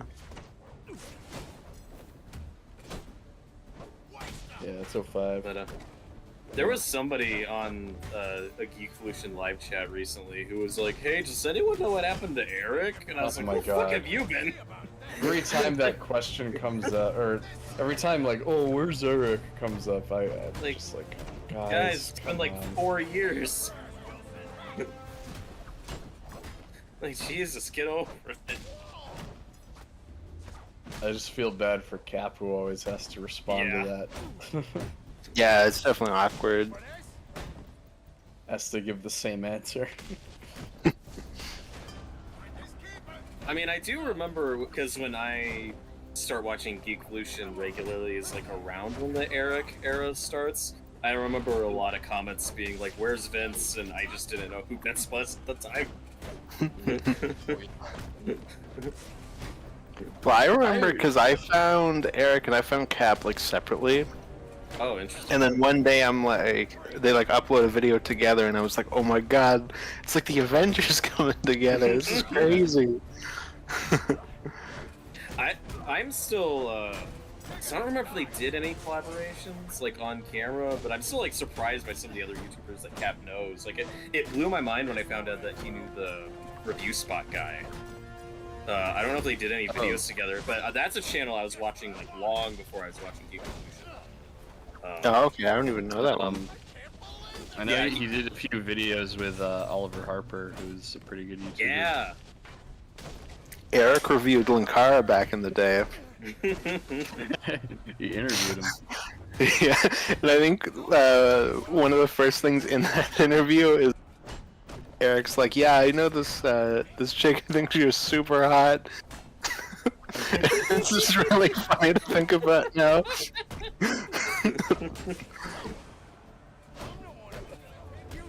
Maybe we shouldn't, think about women that way. Hmm? You shouldn't objectify women like that. John. Yeah, and I think Eric's like, yeah, I love Garth Ennis. Like, what do you think of Garth Ennis? And he's like, I'm not a big fan of Garth Ennis. He doesn't write very good books. Books. They're so bad. Oh no. No. Robert, what were you gonna say? No, I was trying to give you words of encouragement. bollocks. I was trying to say you got this. Yeah, I definitely I started watching Devolution when he was doing the whole like the 7 thing. Mm-hmm. But I was glad it was Eric that stuck around because I always thought he was the coolest of them. I didn't tell Dan you said that. Oh shit! I forgot Dan was part of the 7. No, I mean like Dan was cool, but he I don't remember seeing a lot of videos with him. No, I feel like that's not too far off from when he starts university to become a lawyer. It's like, yeah, it's like there's like a window where he's showing up and doing things, and then that kind of drops off. No, so like he kept like called it the 7, but the main ones I remember is like Steve Baxi, the Real Manos. I remember Low. Remember Low? Yeah. She was. I don't know what she's up to now. I don't know. I do remember like the tail end of the Vince era. That's kind of around the time I started watching. So yeah. Yeah, I remember when Cap and Vince were doing the like radio show. Yeah, which I never tuned in for. Yeah, I remember that I stuff. wanted to, but I didn't know if it would. I think it was online or something. I don't know. Well, and I think they just posted clips. Like that's all I ever saw. But it was pretty good. Yeah, when they did the like old GNN videos, that's kind of the videos I got into with the more like discussion-based ones. Mm-hmm. Yeah, which for you know sure. the Captain Logan show is kind of like that, just now. Yeah, that's why I always gravitated to Geekvolution, like as a viewer, was I liked the like kind of longer discussion about things. Yeah. That's why I've never had, you know, like there's people who will be like, "Oh my god, look how long the video is," and I'm like, "Nah, like I love long videos. Like I'll put them on while I'm driving or like playing a game or writing."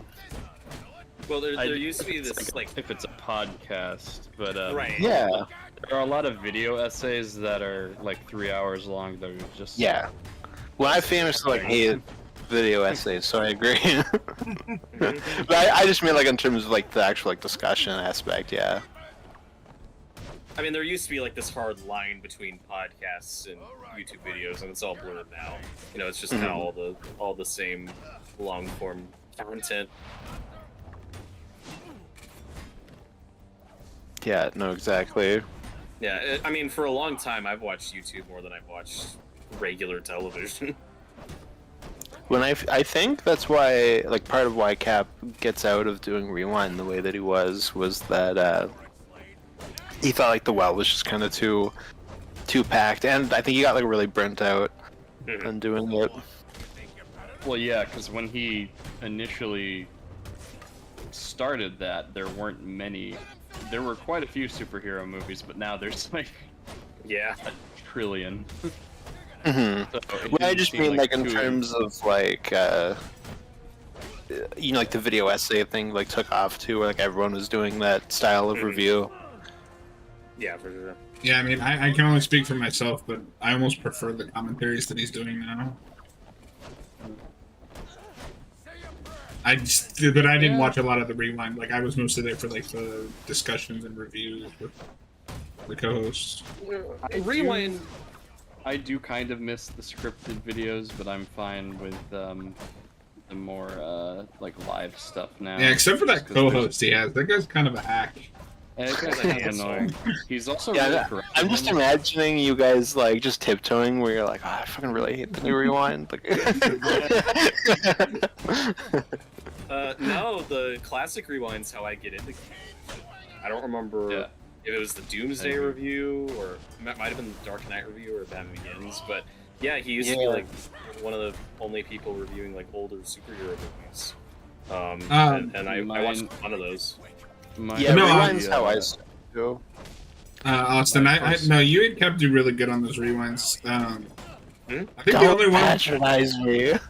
I think the only one where It was just kind of whatever was those Hellboy movies, just because I don't think anybody was really into it. Yeah, something that's really hard because like you have to talk for the whole movie, and it's like, yeah, these are just not great. No, but no, Yeah, Austin. maybe I meant to message you this after the fact, but when you guys were doing the Doctor Strange one, I think it was the Doctor Strange one. You kept like baiting people. It was really funny. I kept I baiting still haven't- people. I still haven't seen that where That's people funny. like, oh, that movie sucks or whatever. People. Oh, no, that dude, chat the was chat crazy. awful. Really? Oh yeah, the best part, Noah, is that video. Like it ends or whatever. Like a minute later, Tom Murphy comments and he's like, "Oh my God, Captain Austin talking about how people hate this movie. Like it's so overblown.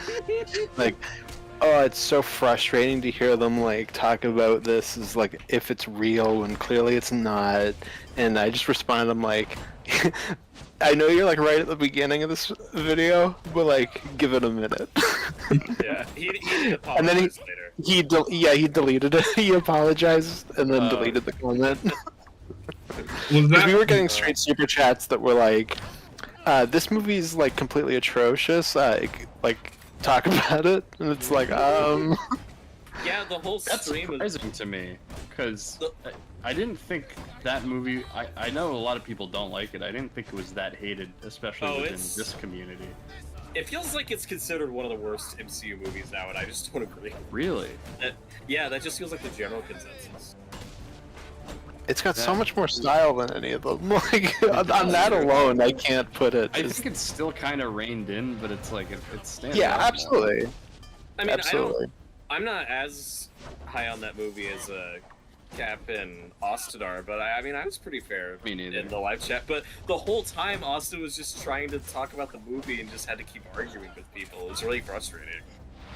Yeah, there was like a ton of stuff I wanted to talk about with the movie that I didn't get a chance to, because like half of that commentary is me having to justify why it's a Doctor Strange movie and not a cameo fest.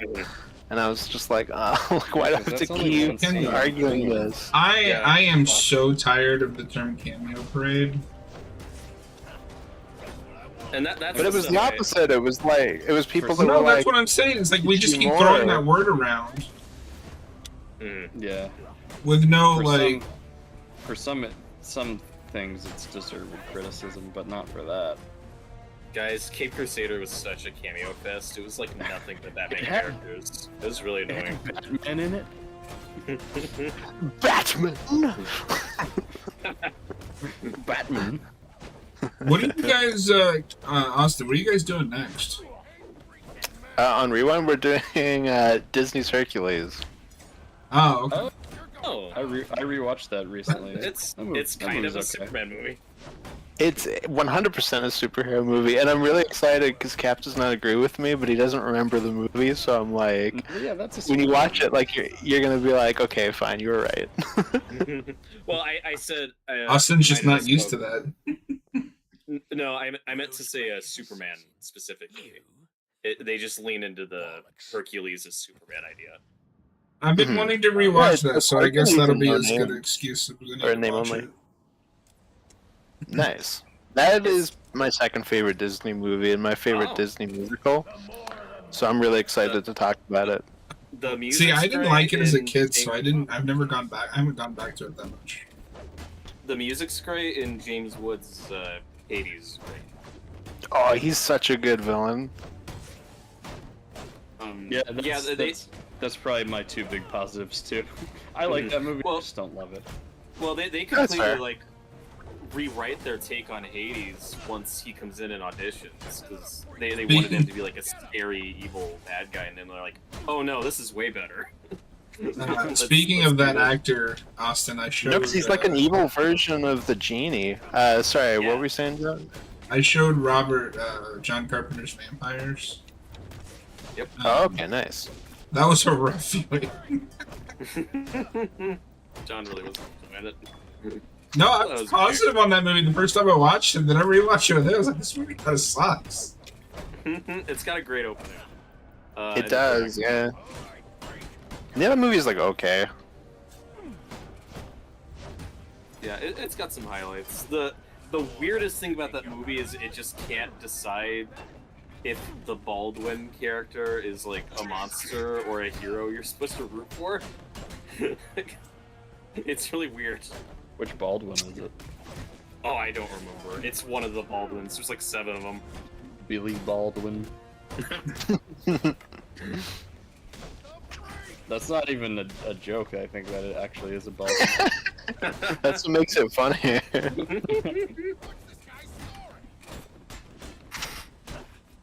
Yeah, I'm excited to do Hercules. I think it'll be a lot of fun. Yeah, so does Cap just not like that movie? Well, I think it just comes out like too late for him to be into that kind of thing. Yeah, I like it a lot. It's not like I think Sarah really likes it. I think that's what he told me. I am ready for the Russo brothers TikTok-inspired remake. Oh no! Directed by Disney shilling Guy Ritchie, which is not to say that that is who Guy Ritchie is, but like that's what his Disney live-action movies are, where it's like this is my paycheck movie. Yeah, he's very like one for you, one for me type of filmmaker. Like you can tell the movies he cares about and then stuff. The director for hire stuff. Yeah, because like he'll do Aladdin and then knock out like eight really great movies, and then go back to them for like the money job. I love The Gentleman. I still have to see that. I just watched that new one he did this year, the Ministry of Ungentlemanly Warfare. Oh, yeah, I haven't seen Oh yeah, I forgot about that. I want to see that. And it's pretty good. I'm like trying to slow down on 2024 movies so you can catch up and just taking too long. Well, because I'm just so busy. No, I wanted to. I watched Civil War, the movie he did last year, The Covenant's really good as well. Oh, I don't know if I've heard of that one. Yeah, it's in it. Exactly. Did he have 3 movies last year? I think he did. I watched I think A24's one I thought though. Civil War yesterday. It was pretty good. Nice. It's funny with that movie. When I first heard about it, I was like, I don't know. And then I think I've grown more to care just seeing people's reactions.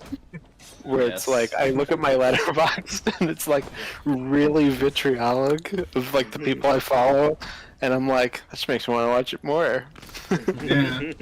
I don't know. I don't get being upset that it's not a political movie.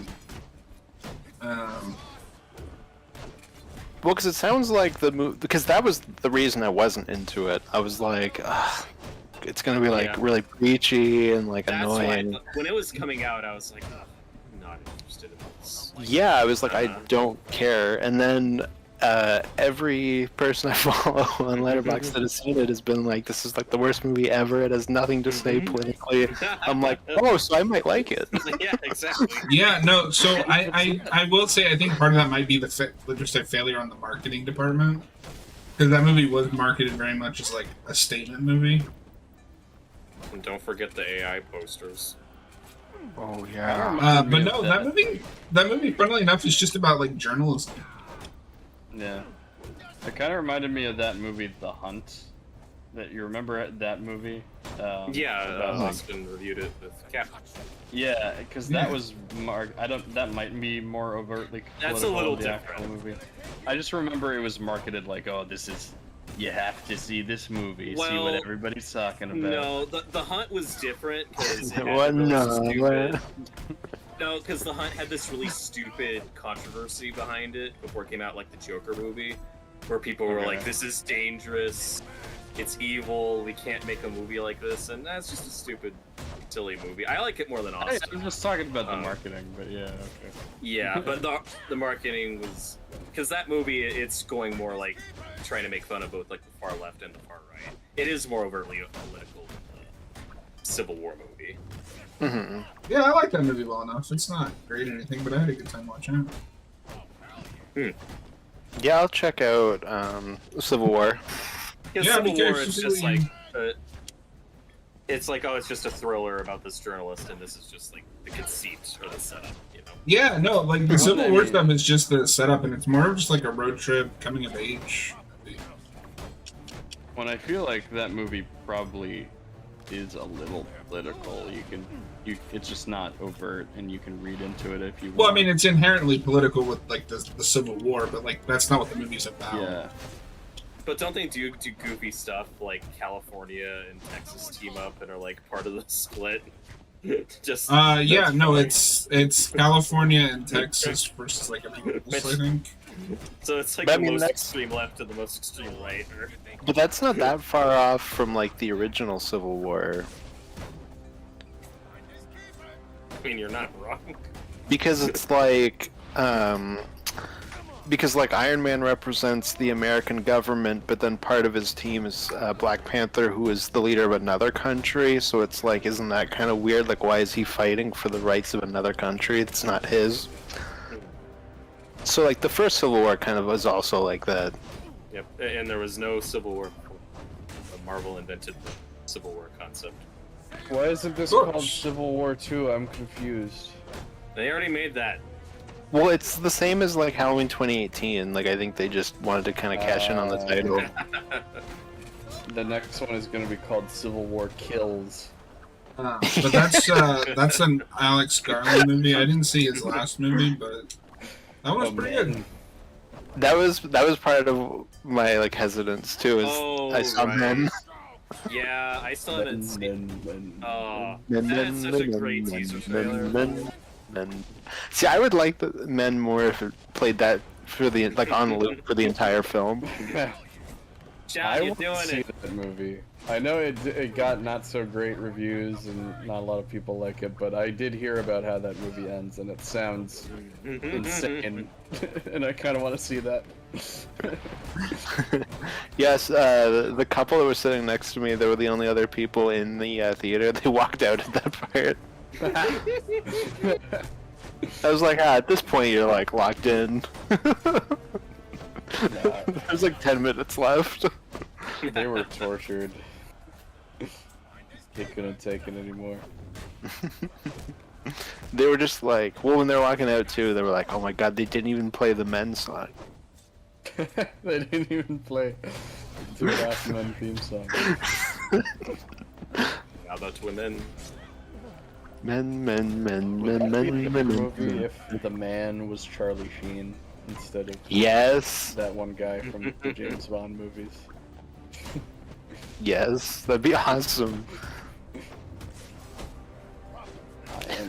It's called Charlie Sheen. Imagine the thing they do at the end with all the men, but with Charlie Sheen. That is... Oh god. So I think Alex Garland is also working on a 28 Days Later sequel. Yeah, they announced they're finally moving forward with that third one. No, Wait, what is he doing that with Danny Boyle? With Danny Boyle, yeah. Yeah. Well, he worked on the original too. Oh, I forgot that. Yeah, so I was that original movie. You're so close. I was hanging out with my one brother the other day, and he was like, Yeah. "Oh, I was." He's like, I was talking to my girlfriend. We were like, "Oh, 2025 is gonna be a great year for movies." And then I looked up 2025 movies, and there's like nothing good coming out. So I was like, "Oh, really?" Like I thought it was gonna be a good year too. And he pulls out his phone. He's like, naming off movies, and he gets to 28 years later. He's like, "This one, I don't know what this is." Just made me laugh. What? I don't know what this is. I don't know him. Austin, I did it. I beat all But 100 it of did them. make me, yay! But it did make me realize that next year isn't as big of a movie year as I thought it was. Well, I'm gonna do one more and then call it a night. there's Superman. I'm trying to think what else. Yeah, that's. I think Superman. that's just the big one that made me go, next year is gonna be great. And, Yeah. Well, somebody because pull the up. Batman is supposed to be out here. I'm pulling it up right now. So Well, the Batman's gonna be 2026. Yes. yeah, And hopefully, Fantastic Four is good. You know, cautiously optimistic for that. And then there's Thunderbolts and Captain America, which whatever about. you Marvel shill. We have Paddington in Peru. Oh, Wolfman. Oh yeah. Oh, Mickey 17's finally getting released. I'm excited to see that. The Smurfs movie. Bridget Jones mad about the boy. The Snow White remake. Oh no. The Minecraft movie. Thunderbolts, no. Asterix. Mission Impossible 8, which should be good. Yeah. The Karate Kid reboot. John Wick Presents Ballerina. The remake of How to Train Your Dragon. Oh, the live action one, right? Yeah. 28 years later. Okay. Megan 2.0. Robert's most anticipated film. Jurassic World Rebirth. Superman. I Know What You Did Last Summer, the Decades Later sequel. The remake of... Know What You Did Last Summer. It just says Untitled. They already so made maybe. that, Noah. Oh, I thought that's what it was called. It'll be called It'll be called I'll Always Know What You Did Last Summer again. The Naked Gun remake. Oh shit. Fantastic Four. That's gonna suck. Probably. Insidious 8.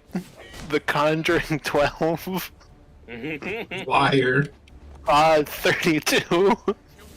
Hey, Saw 11 is gonna be great. Jared Leto Tron. The Black Phone 2. Mortal Kombat 2. Blade, which will not come out. They're making a more Zootopia. Black Phone 2. Yeah. I'm not surprised. Weird. Now You See Me 3, Wicked Part 2, Zootopia 2, Five Nights at Freddy's 2. There's like a big lineup of just twos. Twos. Noah's really excited for Five Nights at Freddy's 2. Avatar 3, another SpongeBob movie, and that's it. That should be the There title. isn't even a... Huh? Is it called Not Another SpongeBob movie? I wish. It's called SpongeBob, the SpongeBob movie, Search for SquarePants. There isn't even a movie coming out at Christmas this year. I know what you did last summer movie, by the way, is called I Never Forget What You Did Last Summer. Mark Hamill is in Not Another SpongeBob movie. He's playing the Flying Dutchman. That's which weird. is weird. I don't know why they didn't get Brian Doyle Murray back. He's still alive, right? I think so. Yeah. They should have gotten him back because he's great. Yeah, he's great. He is. Somebody was really angry about that Sandy Cheeks movie, and I'm like, I don't really care. I'm not gonna watch it. Was it bad? I don't Do you mean like in our Discord or just like in general? It was Bag. Bag's the only person I know that's seen that movie. He watched it when it leaked. Oh, weird. That's why I said it to him, because I've heard him complain about that. I didn't even know about this. I mean, I heard the second SpongeBob movie was decent. I still haven't seen it. I heard. Yeah. It's I heard there's like a really fetishy scene in the Sandy Cheeks movie. I did not expect to like the first SpongeBob movie as much as I did when Austin showed it. The first SpongeBob movie is maybe the best movie based on a TV show. It's so good. That's not true. I love it. It's one of my favorite examples of a movie based on a cartoon, other than like the Simpsons movie. Well, it's also written more so than the Simpsons movie, like as a series finale. Like that's kind of what it's considered. Yes. John, because you had like a very averse reaction to that, what is the actual one? The best movie based on a TV show? Yes. Yeah. Are we talking about like in the same continuity? Oh my god. Yeah, like it's. Why would I have had qualifiers? Robert got so angry. Like, oh my god. No, we're not angry. It was just you like very much disagreed with me, so I just asked what it was, and I didn't No, not expect you. to I get asked for. qualifiers. I was trying to define some parameters, and Robert got very angry. Robert's pissed. It's past. Yeah, like a movie that's like a continuation of a show, not like Mission Impossible, okay. where like they just took that name. Okay. Because the thing with those types of movies is that you always have to balance being for the fans and then being for like people who will just see the movie. Yeah. It's like those three types of movies are really hard to make. I mean, I have a different pick, but you're gonna disagree because it's an anime. No, well that doesn't It's count. End of Evangelion, isn't it? I thought you were gonna say the Beavis and Butthead movie because that's definitely up there. That would be up there. My personal pick is Dragon Ball Super Broly. Wait, Oh. I think I know an actual answer. I think I can speak for John, even though I still haven't seen this. I think John's actual answer would be Fire Walk with Me. Oh yeah, Fire Walk with Me is up there. Oh yeah. And I've heard not at all accessible to people who haven't seen Twin Peaks, but I've heard it's No, and Fire Walk with Me is definitely worse than the SpongeBob movie. You haven't seen it. Of course. Oh, John, who is mad now? Anyway, everybody watching, have a good night. Later. Good night. John was just quietly ending the stream. That was the that was the note we left out on.